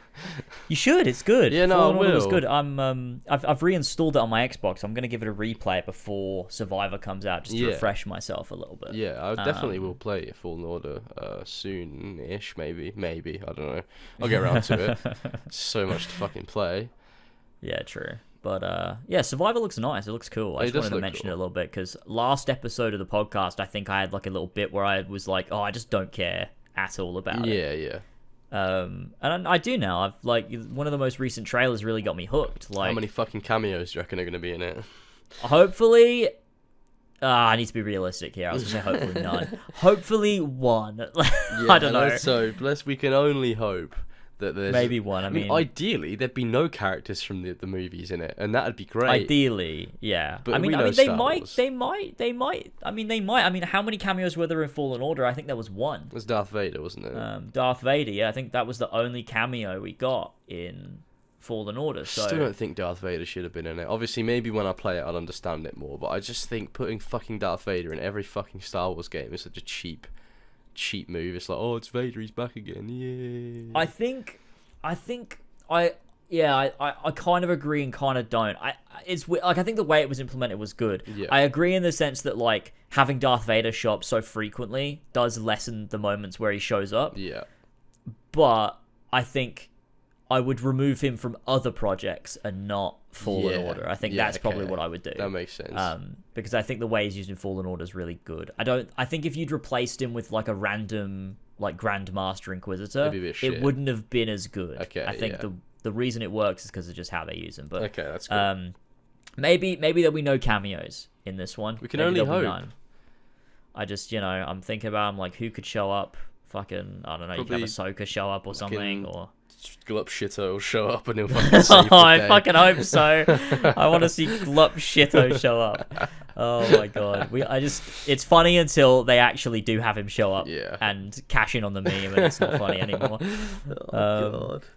But yeah, I mean, it looks really good. I mean, in terms of what they're doing with it, like, it looks like a sequel in the way a sequel should be made. And like, I think Forbidden West was the first time I played a sequel in a while where I'm like, oh, this is like really like a sequel, like how it's supposed to be. Yeah, like a true sequel. Yeah, exactly. I think Survivor looks like that. Like, they've just sort of built on everything. It's like customization. Like, you can change all his clothes, his hair, his beard and stuff. Yeah, that's sick. I saw that. Like lightsaber customization looks like it's been, really taken to another level. You've got like 5 different lightsaber stances you can use. That's cool. Rather than the 2 that were in the original. That's really cool. And you've got, loads of more force powers, a bunch more skill trees. They've got like a town building mechanic in it as well. What? Like almost like a, renovating a town or whatever. Oh, that's sick. Which is like your home base or something on one of these planets, which sounds really cool. You've got like your crewmates and stuff can come out with you on missions and things, and like they'll help you while you're exploring. It just sounds really good. Like, everything is like, this sounds sick, and it looks like level design's looking really nice. Exploration like semi-open world and things. Yeah, I mean it's like Metroidvania sort of, like a bit more open, but like a God of War or like almost like it's a Souls-like, really. Like it's a a slightly less difficult Souls-like sort of game. So you got that element of exploring a space and like coming to know it, and like you go through like these interconnecting paths that like intersect and take you around and stuff. I reckon I'll really enjoy Fallen Order then if I play it. I think I will like it. It's good. Fallen Order is a really good, solid game with some great character work, fun gameplay above all, and just really nice world building, great soundtrack. Oh yeah. Something that really Star Wars never misses on, really, is the soundtrack. Yeah, and there's a lot of little things in Fallen Order. Like, I remember I think you can collect things, and like there's this little like guitar, little like banjo thing you can pick up that when you go back to your ship and you're on your ship like traveling to the next planet or whatever, you can sit down and Cal will like play a little song on it. That's sick. Which is quite nice. That's really cool. Yeah, like the more stuff you collect and the more stuff you do, I think like it ends up adding more things to the ship. Like, you can start growing plants on it and stuff. Yeah. Which is it's quite cool. So yeah, I'm just looking forward to Jedi Survivor. I think it's gonna be a really good game. I think that'd be good. Yeah, I need to. It's probably good that I haven't played Fallen Order, because then I could just play both of them back to back and just get this brilliant experience out of it. Kind of like what I did with The Last of Us. I played part 1 for the first time, completed it for the first time, then literally like a few days later, like a week later, part 2 came out, and it was just really cool. So I'll probably do that again. Yeah, for sure. That'll be cool though. Yeah. Recently, I was just going to bring up, I've been playing the Resident Evil 4 remake, which is fucking banger. Just finished my third playthrough of it last night. It is so good. It's fucking ridiculous. It's definitely my favourite survival horror game I've ever played now. It's made me want to go back and play the original, but I think you'll definitely like it. Like, it's so different to other Resident Evil games because it's very like silly and cheesy, and like Leon is such a fucking unbothered guy. But it's also in a lot of aspects it is very grounded and very like realistic. And Leon he's a little bit less. In the original game, he was very unbothered and uncaring, and was almost like what's the right word? He was like I can't explain it. It's like he wasn't experiencing what he was going through. He was sort of like going through the motions, like, oh, that's fucking crazy. That's weird. This guy is like a fucking weird monster. He's got a big insect inside of him and stuff like that. But in the remake, he's sort of like seems more like someone who would be in a survival situation, who's like desperately fighting to save this girl who's been captured. But it also does retain a lot of the cheesiness of the original game. And the gameplay is brilliant. The combat is so cool with the different melee you can do, the knife parrying. You can like duck out of the way of attacks. I've seen some like clips and stuff where like you've got like this big room of guys, and like he's just like parrying these guys and like roundhouse kicking them and shit. It's sick. And it's like that doesn't look anything like Resident Evil 2 or 3. Yeah. Like that's totally different. It's so like that's gonna be interesting. Leon is the Doomslayer of Resident Evil. Honestly, he's so fucking sick. And And yeah, the combat, the weapons, the crafting system, the upgrading, there's like optional little things you can do to get like special little gems where you can trade it with the merchant and get like exclusive items and stuff like that. And it's just really good. It's just such a good experience. It's so fun. And it still retains horror as well, because I said it was cheesy, but it does still retain a lot of horror aspects, and there's certain parts that are quite creepy and unsettling. So it's like one moment you'll be having Leon quipping and like making like one-liners and stuff and doing like action hero stuff, and the next you'll be in like this dingy fucking like laboratory, and there'll be like these fucking horrible enemies that look horrible coming at you and like out of the darkness and shit, and it's so good, man. I love it so much. Nice. You need to stream it. You and Elvin need to stream it because I would love to watch you guys play it. Like fuck Dead Space at this point. Thing to do. Dead Space is great, but like Resident Evil 4 remake is just it's better. Like they're both such good remakes, but RE4 is just fucking so good. It's amazing. Yeah, that's definitely. I think I'll get to it sometime soon. We're gonna stream it soon. It'll be the next thing that I do, because I'm gonna take like a bit of a break from like my main series that I've been streaming. And do I want to do RE4. I want to finish up Bloodborne too, because I've been playing that game for way too long. I need to finish. You've got the bloody Eddie syndrome where he didn't fucking platinum it for like 6 years or whatever. So yours is just completing the base game. Are you gonna do the DLC as well? I think so. Yeah. DLC is pretty short. It's really good as well. Some fucking banging bosses in there. I think everyone did say to play it, so it's good DLC. I actually haven't finished it myself. The DLC for Bloodborne. I need to do that. I just got to this boss and I was like, I just finished my platinum playthrough, which took me 2 playthroughs of the game to finish, and I started the DLC and I was just like, I'm Bloodborne now at the minute. I need to stop. yeah. But yeah, really good. Such a fucking good game. Oh my god. Yeah, I need to finish it up. I don't even remember what I did last time. I think I fought like that big weird thing that comes out like a hole in the sky. Like, the fuck is that? It's like a man comes out of this like hole black hole in the sky, and it's then, all grotesque and horrible. He's like attached to like a massive monster. It's like thing. Huge eldritch being, and you gotta like hit its legs down and stuff. And you gotta like I think I just killed that thing. You're relatively close-ish to the end of the game. To be fair, I think you've only got a few bosses left, and then you'll be done with it. Everyone told me that I'm coming up on a segment where I am going to have to fight. There's like some giant spiders or something. Ah, yes, like the Nightmare of Mensis section. Yeah, everyone's told me that's coming up. They've warned me. Yeah, they're pretty horrible, to be honest. They're pretty horrible. Great. That whole section's really cool, though. It's like very horror-based, if that makes sense. Yeah. It's very cool. Oh, great. Can't wait. That's gonna be great. Yeah. Oh god. Oh, what a game! What a game! Oh god, right? Yeah. That's gonna be cool. And then when I'm done with Resident Evil 4, Bloodborne, I'll probably finish up Dead Space. Oh yeah. I also want to finish up like catching up with like Theater Rhythm, which is the Final Fantasy rhythm game, which I want to finish up where I'm at through that. Fucking rhythm games. It's a good game. It's not as good as Melody of Memory. Melody of Memory can suck my dick. Fuck that game. It's a great game. It's a great game. 10 out of 10. And then I'll get back to Final Fantasy. I don't know. I need to play through 10, 12, 13, and 15. That is true. Still. That is very true. I am very Final Fantasied out, and I don't know if I can physically bring myself to do it. I think you went a little bit too hard on that.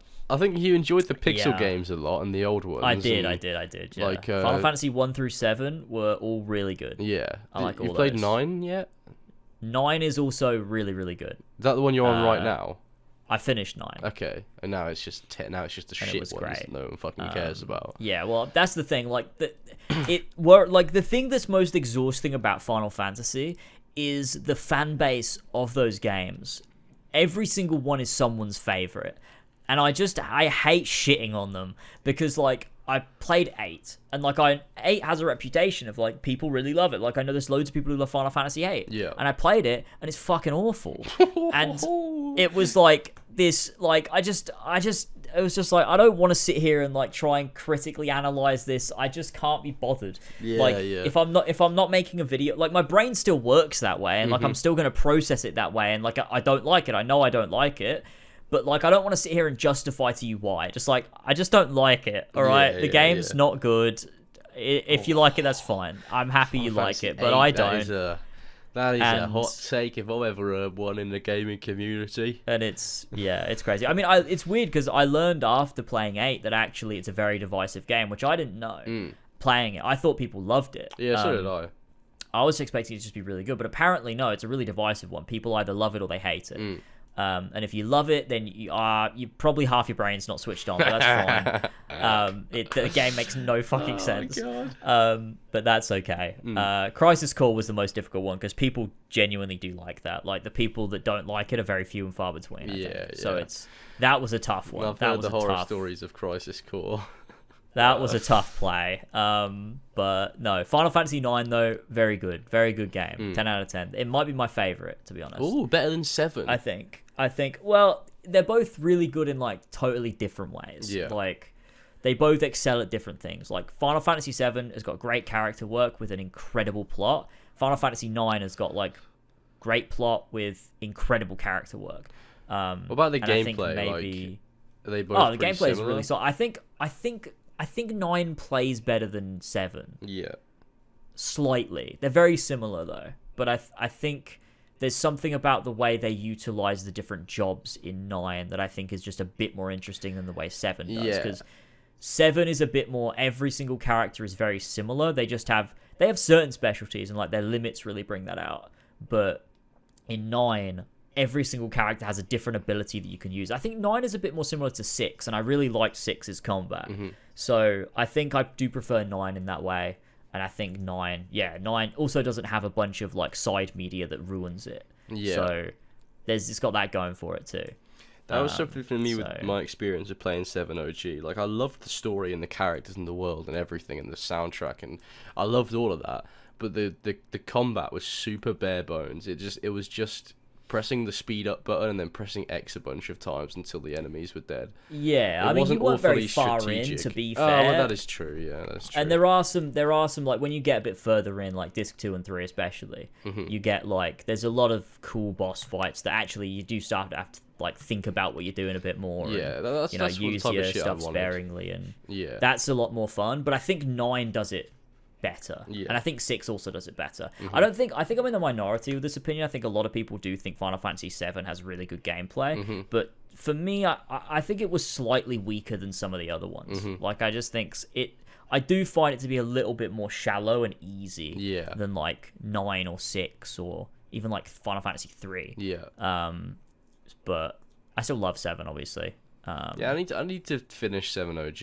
I might start my own playthrough one day and just play through it. You should do. It'd be I imagine that'd be really fun to like just go through and discover the story, and so good, such a good story. I kind of need to in a way if I'm going to be playing the remakes. Like I kind of have to. I mean, that's the thing with the remakes, man. I can't do this. I can't talk about the remakes again. But the the remakes, it almost relies. Like they try to say like you could play the remakes or the original, like you don't have to play the original, but there's so much going on in the remakes that just would go completely over your head if you've not played the OG.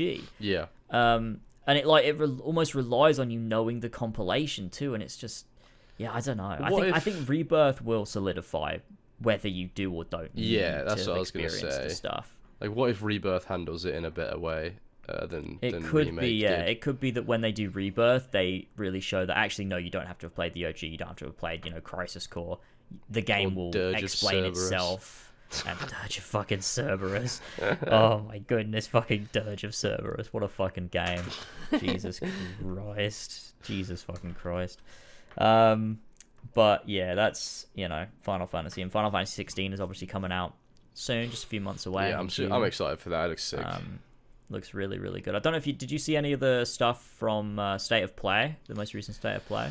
I don't think I watched any of it, to be honest. No, I just know that the game looks cool. Pretty and looks fun. So it was very cool. They showed a lot of really cool stuff and like how the different regions work, and your weapon upgrade systems, and you got like a little hideout It's like Oh, yes, boy. Sid's hideout or something. Sid, there's always a fucking cool. Sid. Yeah, and it's like, you know, they'd have the different icons work and like how you get to use those in combat, and like you get to see Clive using Bahamut and stuff. That is cool. It's cool. Yeah. It's just really cool. Yeah, it just looks really, really solid. I'm really looking forward to it. But and it's also one of those games where I'm like, I really do want to stream it, because like I literally have been spending the past like 2 years now building up like a Final Fantasy audience. That is true. But at the same time, I really don't want to stream it, and I want to play it on my own because it looks so good. You can always play it on your own and then stream it on like. That. Is there a New Game Plus? I don't know if there is. Yeah, but the thing with that is, like, a big part of the Final Fantasy community, they love reactions. That is and it's true. Like, yeah. I could just like flick a camera on and just record me playing it, so like you get my first time reactions. You could do that. But I don't know. What I might do is I might just take a more chilled approach to the streams. Like, I'll just like, you know, sit down, play for like, you know, 6 hours and just really take my time with it and just vibe, rather than like being so content focused. Oh yeah, for sure. Which might be a bit of a nice way to play. Like, the content will see. come naturally after the stream series is done anyway, so just enjoy it in your own time. And then if you want to edit it down into a reaction thing, like me playing Final Fantasy 16 for the first time, you can do that pretty easily. Yeah. But that'd be cool. For sure. Talking about stuff coming out though, and this one's interesting, is I think you quote tweeted it, but I'd seen footage of it before, which is this game, which is made to look like body cam footage. Yes, Unrecord. Which looks insanely realistic. It does. And there's been a lot of discourse about this as to like whether it's too realistic, and is this blurring a line that gives validity to the people that say that like video games cause violence? Yeah. Like, what are your thoughts? Well, I was talking to my friend about this game the other day, and we were talking about how it just proves the importance of art style, because it's like it's a very technically impressive looking game. It looks basically like real life, yeah, but it's like I feel like that novelty of the graphics will wear off in like 30 minutes if the game itself isn't actually that good. And what we've seen so far from it is just you walk in a dingy, fucked up place, you shoot some guy, and that's basically it. If that is the gameplay loop, it's not going to be a very good game. It's definitely impressive. It looks impressive, of course. Like, you look at it and it looks indistinguishable from real life in some shots. But it's like, how fun of a game is it actually going to be? Like, what's the story about? What's the gameplay loop like? What is it? What even is it? Like, is it just a sim, or is it a game? Like, what are we doing? In my quote tweet, I did talk about, like, I think it would have been cooler if it was like a survival horror game from that sort of perspective, because to be honest, the person I least want to play as is a fucking police officer shooting people. To be honest, like, it's not something I really want to do. Like shooting perps in the back as they're running away. It's like, that's not what I want to do. I don't want to do that. It'd be way more interesting if it was more of a game instead of a sim. I don't really know. It looks interesting. I don't think it's coming out on console either. It's probably won't even play it, because Lord knows my PC won't be able to run it. But as for the discourse about it causing violence, I think that's dumb still. It's like, I think it could desensitize people to real life violence, but I mean, if you're sitting there in front of a screen and there's a little glowing rectangle in front of you and you're very aware of the fact that you're not killing people, why would you then go out and murder people? It doesn't make sense, that correlation. I think that argument, even if a game is hyper realistic, that person is already mentally ill if the game spurs them to do it, and it's not the game's fault, because there's plenty of capable adults that are like, oh, this isn't reality. I am in a chair looking at a screen, holding a controller, pressing buttons. Holding a console. I'm holding the console while I play the game. But yeah, I don't know. It's just another scare tactic, another little fucking moral panic. Like, oh, is this gonna cause kids to kill people? Is it? No, it's not. It's not gonna cause kids to kill people. Those kids are gonna kill people anyway. But yeah, it's an interesting bit of tech. Don't know if it's being utilized in the way that is fully realizing its potential. Because I was just thinking, like, how terrifying and visceral of a horror game they could make using something that looked as realistic as that, with that type of limiting gameplay, because it's a camera, like it's meant to be sort of, you know, limiting in a sense that it's not your typical FPS where you've got full control and full visibility. I think that could be really cool for a survival horror game. You could even have, like, you know, stuff that fucks with the camera, like as you're trying to I don't know, get through an area or something like that. It makes it more difficult and more limiting for the player to make them feel like what's the right word? More vulnerable. But yeah, if it's just what we've seen so far, and it's just go into building, kill guys, he's running away, and then call in backup. Like, it's just not that interesting as a game. Looks cool though. That's basically my opinion of it. Yeah, no, I think I agree. I think I don't think any sort of video game is ever going to cause violence. No. Like, I don't think no matter what it is, I don't think it's ever going to cause someone to be violent, because it doesn't make sense. No. Like, unless you're a violent person and there's something wrong with you already, there's no reason why experiencing something in a film, movie, that's the same thing, game, TV show, is ever going to make you want to kill someone or do harm to people. It doesn't really make sense. Although there is the argument of it is desensitizing. I agree, like, it is so realistic that, like, you should, like, it, like, watching the footage, it make me feel a little bit uncomfortable. Same here, I do agree with that. I do feel like I'm watching real body cam footage of someone killing someone, and I'm like, that does make me feel a bit weird. Yeah.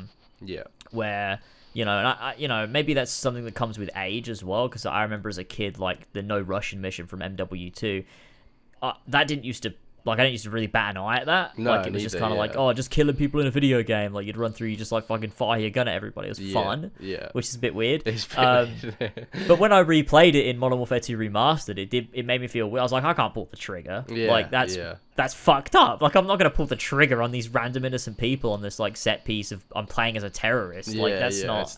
That's fucking weird. So, so when I look at this game, I'm like, is this even something I would want to play? Like, I don't know if I want to have that simulation of, like, feeling like I'm in real life shooting real people. I don't know whether I want that.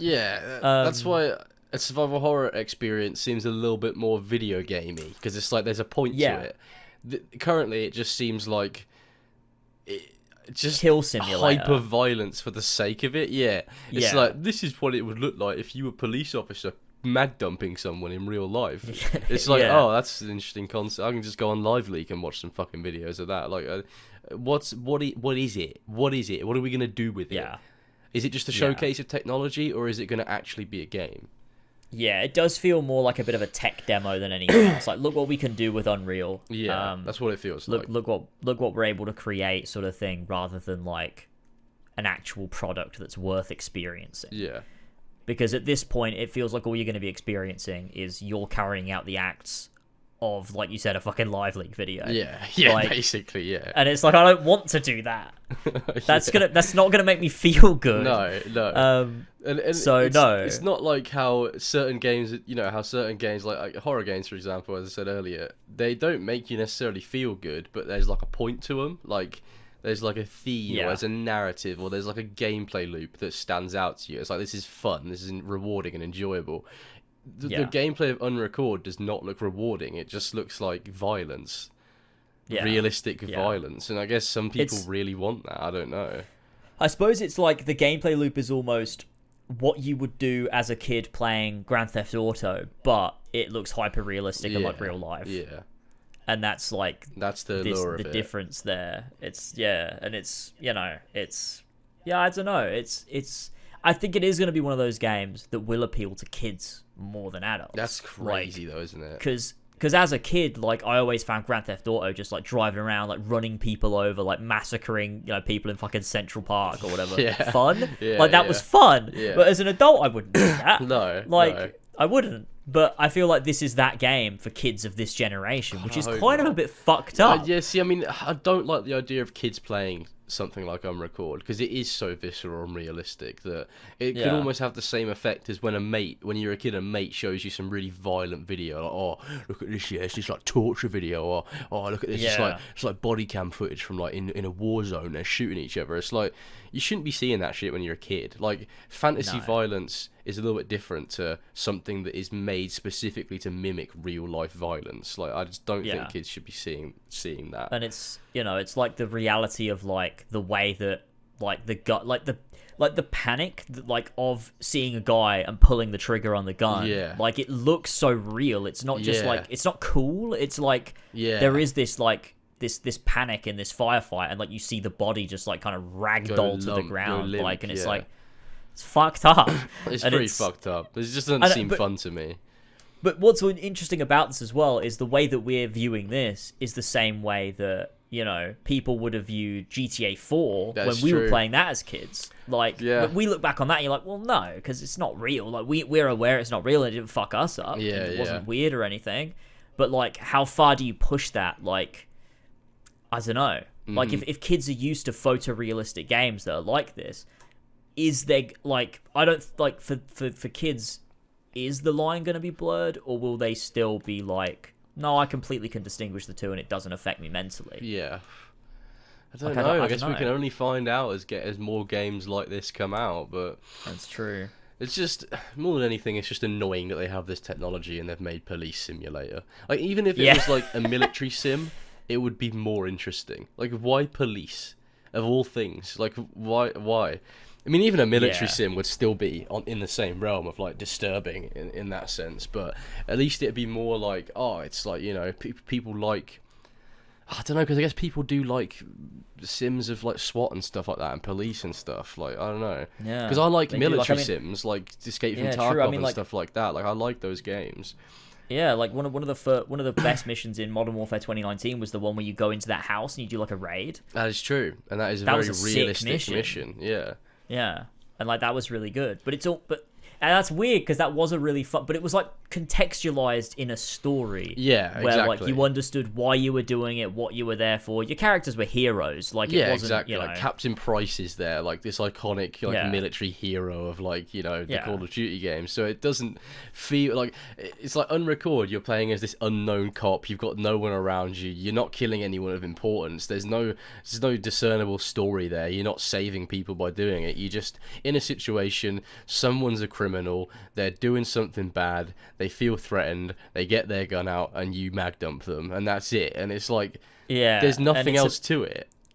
So maybe it's less about the realism of the visuals. It's more about the realism of the context. Yeah. You got to contextualize. This is something that happens like a lot in America. Like, police do just gun people down. They do quite frequently. And it's like, making a game where you get to do that, and like the power fantasy is, I'm a cop with a gun wearing body armor, I'm just going to gun down someone that I've decided is a criminal, is a bit...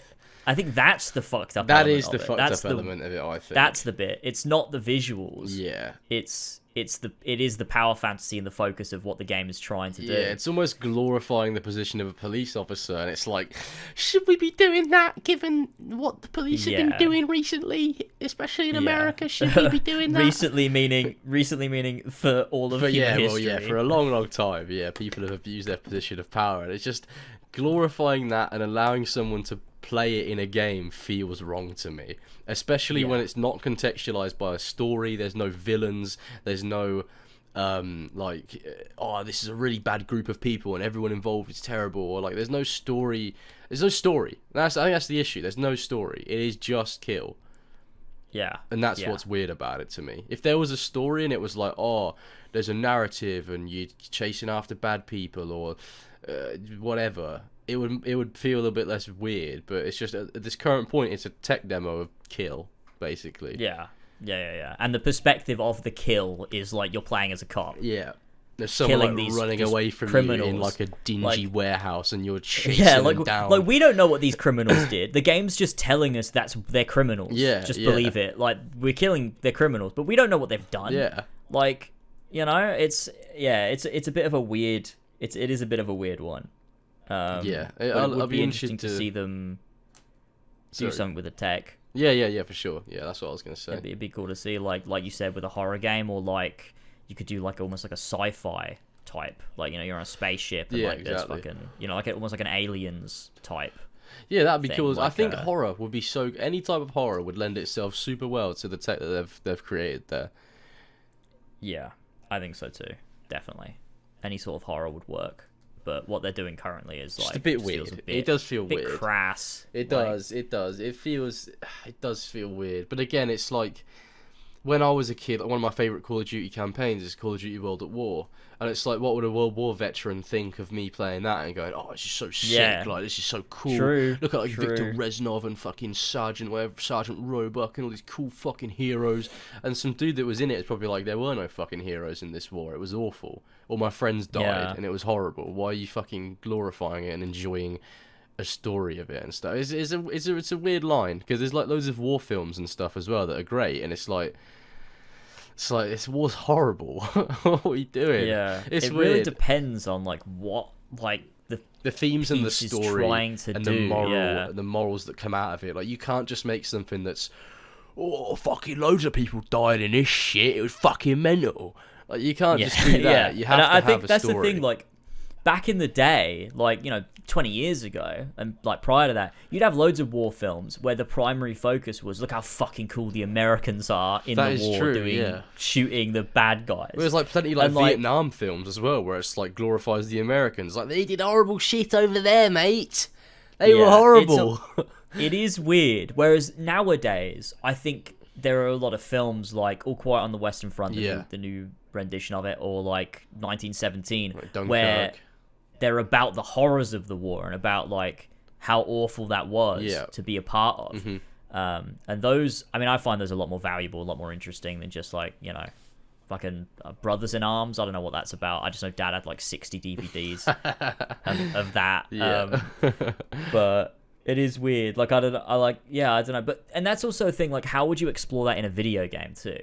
Because like, I feel like you can only explore the bad parts of war in a way through film because you're not participating. But like, how would you do a war game that's like, war is bad, but also like it's fun to shoot people too? I honestly think Call of Duty World at War does a really good job of showing the horrors of war. It's been a long time since I've played it, but I watched a video semi-recently about it, and how, you know, the gameplay and stuff is fun and it's like a traditional FPS. But it's such like a visceral game, and how when artillery strikes go off, you see the enemy's limbs fly off and stuff like that. Or like when you're in where is it? Berlin? Is Berlin? Is that where you go to? There's like this section where there's a bunch of Nazis and they're like, or Nazi soldiers, and they're like laying down their arms and like putting their hands up and stuff, and all the Russians just fill them with lead anyway and stuff like that. And it's like, or like when you're in the trenches and like, you know, there's just people scrambling to get to cover, or flamethrowers. What's the mission called? Blowtorch and Corkscrew. That mission where you're just raising the land and stuff. And it's like, there is a lot of stuff in World at War that like, it's an FPS on the surface, but underneath it does really portray the horrors of war pretty well. I actually want to make a video on World at War just for that reason, because I think it does a really good job of it. But again, it's held back by the fact that it's Call of Duty, and the fact that it's, you know, the tech at the time was like, it's still stylized graphics, so it ends up looking like a video game and stuff. But if they were to use the technology of like Unrecord and do a story like that, where it's like, oh, war's terrible and awful, and it's showing how visceral it is and how gritty and grimy of an experience it is to go through, and that's the point of it, then I think that'd be okay. Yeah, true. You still have to be careful with how you depict it though. Like, it's yeah, God, I'm surprised the fucking company that made it have even gone down the route of it being like a cop simulator, to be honest, because that's already touchy ground and they haven't even done anything yet. Yeah, I'm surprised it's not got more shit, because there was that game. What was that war game that came out or was supposed to come out or something a few years ago that got loads of controversy? What's it called? It's I don't quite know. Something, where is it? 6 Days in Fallujah. I think I've heard of that. Which I don't know if it ever came out, or it's still got a release date of 2023, but it's like based on like a real Oh, you like thing. it? You like one of the Marines, like in the Middle East? Yeah, and I think it's like based on a real thing that happened, and people weren't happy about it. Yeah, I've seen gameplay of this before, actually. Yeah. But the thing is as well though, the developers are not, they're not like, they're trying to tackle it in a way, like they're trying to be sensitive to the topic, like that's the point of the game, but people are still not happy about it. No. Which is interesting. I think, I don't know, I think a lot of game journalists and stuff are always going to be closed off to those sorts of ideas, no matter the execution. They're going to be like, no, you should never do that, it's insensitive and wrong. Yeah. Which I get it, and obviously people that like took part in these things and these wars and stuff, it's perfectly valid for them to feel that it's not okay. Yeah. Like, that's reasonable. Like, they have more validity in that opinion than I possibly do. But I also think that if you are taking care to be sensitive and you want to tell a story about this particular thing, then I feel like you should be able to do that. Yeah, I mean, art is a medium for tackling subjects like this. I mean, since the beginning of human history, people have used art as a way to tackle complex issues. So I don't think it's really any different. Like, it is just how you execute it and the level of respect that you show to, you know, the situation that you're trying to depict. If it's something that's really serious, like war, where, you know, it's just the pure depravity of humanity. Yeah, it's a tough one, but I guess we'll see how the games like these progress as time moves on. You know, we'll see the audience reception to it, and we can sort of formulate more opinions when stuff like this comes out. Because I mean, right now both of these games have talked about unreleased, so we don't even really know much about them at all. True. But yeah, I think you can definitely, even though it's seen as wrong by a lot of people, you can. It's like writing a book about something, like, you know, about a harrowing event. It's the fact that it's a video game makes it feel like it's wrong, because video games are meant to be fun. But we're reaching this point where video games are more than just a thing to do. It's like they're more than just the gameplay in front of you. Like, they're pieces of art, they're stories. And I think a lot of people just don't understand that. A lot of people just see video games as, oh, you get the points and you beat the level and you beat the game and you win and stuff like that. And it's like, there's plenty of games that are not about that these days. They're about the story and the characters and the themes and the morals and just what you can learn from playing it. So yeah, I think it depends on how they do it, and we shall see. True. It's, you know, it's about, the video games are about that deeper experience of being able to connect with the story being told on a level you can't really connect with in any other medium. Yeah. And it allows you that, you know, The Last of Us Part 2 is a great example of the way that story being told outside of a video game is not going to have the same impact as the video game. Yeah. Because taking part in it is what makes it hit heavy for you. Yeah, for sure. So it's it'll be interesting to see how these games develop and see where they go. Yeah, but, I mean, I remember when I was a kid thinking back to one day when games looked like real life, and we're here now. Yeah, exactly. We've got Unreal that tech Engine. now. There's some insane Unreal Engine demos out there that are just mental. Like, they've developed the tech now, so like Nanite, that allows, you know, the dynamic scaling of detail on textures now can be applied to foliage and water, I believe. Damn. What it means is you can zoom all the way out and trees will never disappear, buildings will never disappear, there's nothing will pop out of existence, it will always be there. God damn. Which is crazy. And apparently as well, like, show it from their demo, it doesn't even tank FPS, it actually increases FPS. So when you use nanite on foliage, your game runs better than if you just use billboards. Damn. Which is pretty crazy. That is insane. Yeah, that's some crazy technology. So it's insane. It's going to be really cool to see when developers, like AAA developers with all these finances and resources, start using Unreal Engine 5. Yeah, for sure. Because we've seen, you know, what they're able to do with Unreal Engine 4. So with 5, it's only going to go, you know, further. We're going to see some crazy... Yeah, like, what's the next Last of Us game going to look like? Like, what the fuck? Yeah, exactly. When, you know, these companies start using this tech, you know, you got, like, Kingdom Hearts 4 is running on Unreal Engine 5, but we've not actually seen that yet. We've only seen it running on Unreal Engine 4. That is true. They have said it's going to move to 5, so there's plenty of opportunities, and it'll be cool to see our games, where they go. Definitely, yeah, for sure. But yeah, there's that. I don't have any Patreon topics today. Do you have any recommendeds? Oh fuck no, I don't actually. No, you don't. No, well, there's one dream. There's one dream. Oh, there's a dream. Oh, thank goodness, we have a dream. Thank God. Thank God we have these 3 segments that we can keep rotating. I forgot about fucking George's recommend. I need to get back on that. It's been like 3 or 4 episodes since I've done it. You need to get us some recommendations. Oh, did I do it last episode? Was that the cats running about, or was that like ages ago? Was that? Oh, what the fuck is that? What? What the fuck? What? I heard something. What the fuck? I heard something there. It's like some strange noise. This is a test of emergency alerts, a new UK government service that will warn you if there is a life-threatening emergency nearby. In a real emergency, follow the instructions in the alert to keep yourself and others safe. What the fuck? What? Did you not get that? No, where did that come from for you? My phone. No, I didn't get anything. What the fuck? Oh, that's fucking This is a weird. test. You do not need to take any action. That's insane. Oh, my friend just got it on their phone. They put it in the group chat just now. So maybe they tested it only on some. I didn't get it. So if there was a life-threatening emergency, they'd be like, "Fuck George, he can fuck off." That's fucking insane. That's crazy. That happened on the podcast. Jesus. What the? It's like those fuck? analog horror creepypastas where it's like people get like crazy, government announcement on their phone and like it's all weird and like telling them to do weird shit.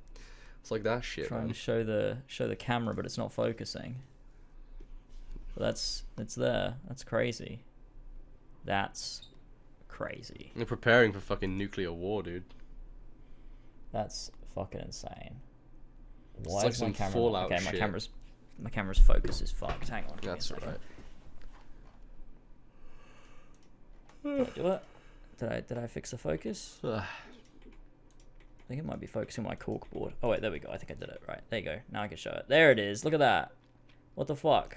That's crazy. Got a fucking severe alert. My God. That's mental. That is mental.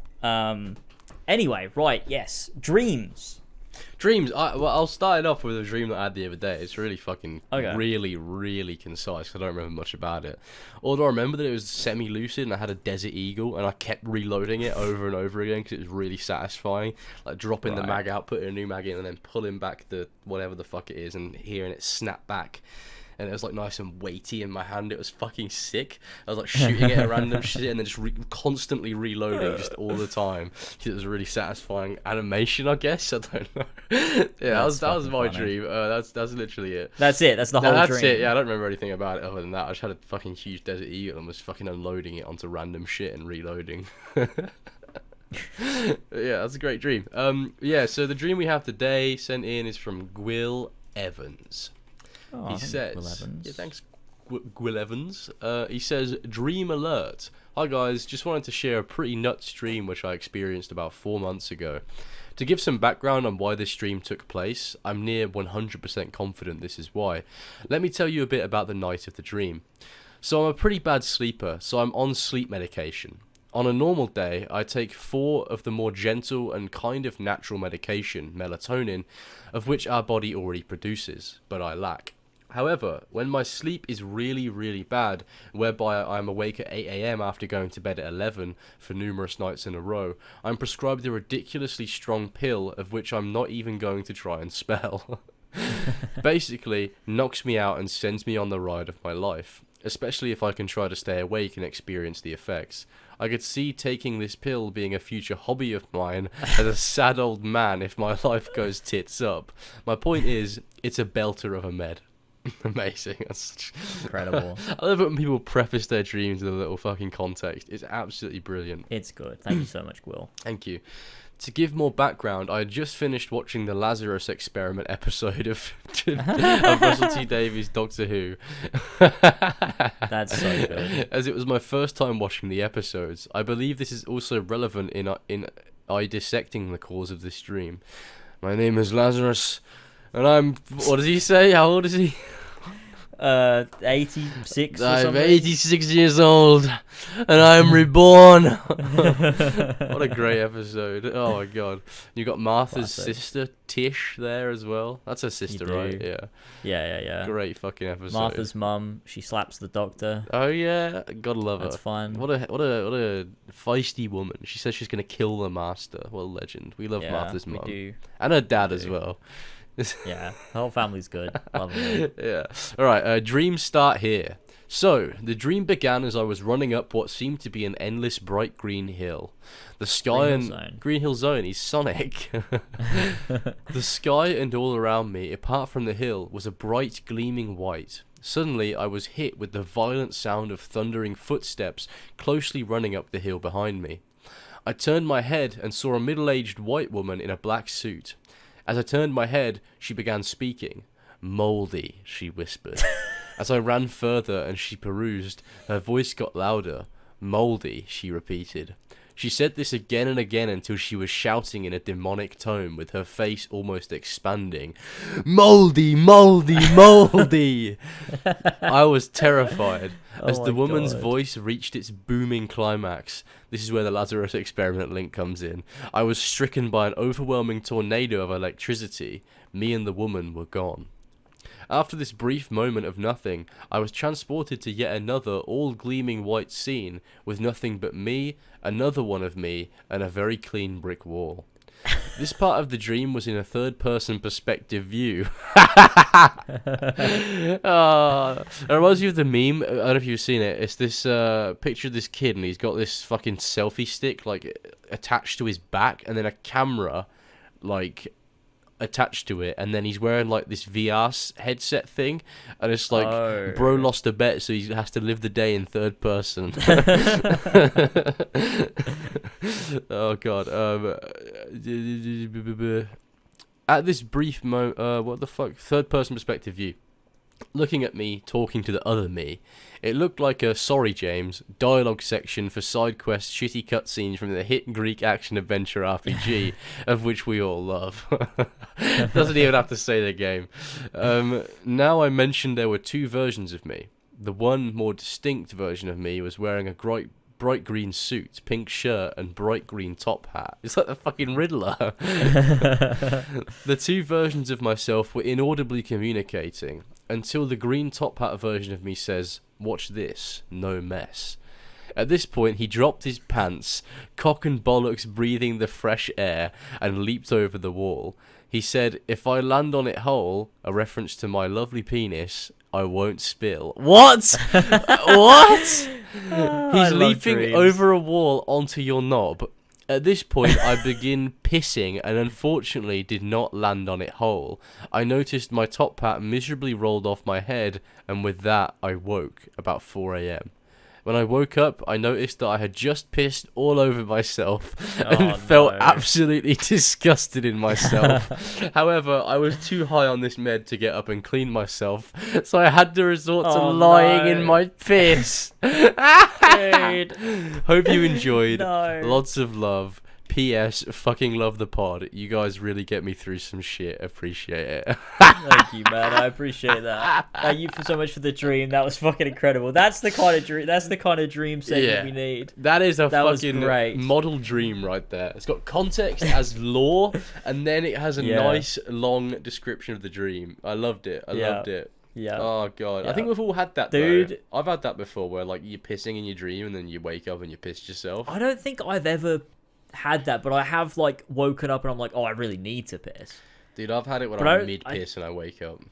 I don't think I've ever like actually pissed myself. It always used to happen when I was a kid. Like I'd have a dream that I was like approaching this toilet, and I was like, "Oh, thank God! Oh my God, it's amazing! I finally have a piss." And I'd piss in it, and I'd realise, "Well, this is not my bathroom. This is like some weird fucking place." And I'd wake up, and I'd be like mid piss, and I'd be like, "Oh, now I've got to see the rest of the piss through all over myself." Oh man, fuck. Yeah, that's awful. Fucking crazy. It's an awful experience. Bang a dream. I don't think I've ever done that. I think I would remember if I did. Yeah, it's quite a traumatic experience when you're a young lad. Yeah, thinking that you're safe to piss and you realise that you're not. That is rough. That is really rough. Terrible. But yeah, thank you, Will Evans. Thank you so much for the dream. I appreciate it. Super good. Yeah, if anyone else wants to send in their dreams, please do, because we read all of them on the next episode. Like, if you drop one in the comments, we read all of them. And there's no Tyler here to tell us that we can't. There's not. We told him to shut up for good. Exactly. This time. He's gone. He's so satisfying. Bloody gone, mate. I'm fucked off, mate. He's like running 20 marathons or something, like an absolute madman. He is. Too many marathons. And like he's doing beating the shit out of people. Oh my god, beating the shit out of people. Yeah, he's like doing like people. I don't know what type of martial art it is, but I'm sure he's doing some sort of fighting, which is pretty cool. Yeah, not just beating up random people. No, he's not just going out on the street and going, "Hey man, fights. I'm the Dynamite. I'm gonna fuck you up now." And then he fucking gets him in a headlock with his thighs. It takes them to the ground. He's like, "You want to tap out? You fucking want to tap out?" It's like strangling them with his legs. You gonna tap out, bitch? God, that's a violent version of Tyler. Classic. That's classic Tyler. Oh, man. I can't wait to see the man again, honestly. Yeah, for sure.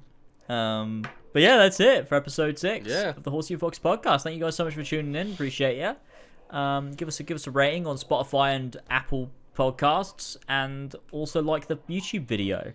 That'll be sick. Yeah, man. And we'll see you in a fortnight for another episode. Yeah, maybe episode we'll 7. get back to streaming some random games soon as well. Like, I don't know, Sonic or Cuphead. I'd love to do Sonic 06. It's been a long time since I played that game. That would be a fun one, actually. That would be a fun one. That might be the one to go with. Yeah, man. That'd be super fun. But yeah, we'll play some silly games. Start that up soon, I'm sure. That'll be cool. But yeah, thank you, everybody. And we'll see ya next week. Not next week, the week after that. 2 weeks. See you later, everybody. Yeah. See you later, gamers. And also go watch my fucking Horizon video, you fucks. I've spent long enough on it. Do that. Do that. Yeah, boy. All right. If it's out, I don't know if it'll be out by the time this podcast comes out, but if you're watching it and it's out, go watch it. Yeah. I've saluted to say goodbye 3 times so now. I've already done it as well. Okay. Bye, everyone. See you later. Goodbye. Bye-bye.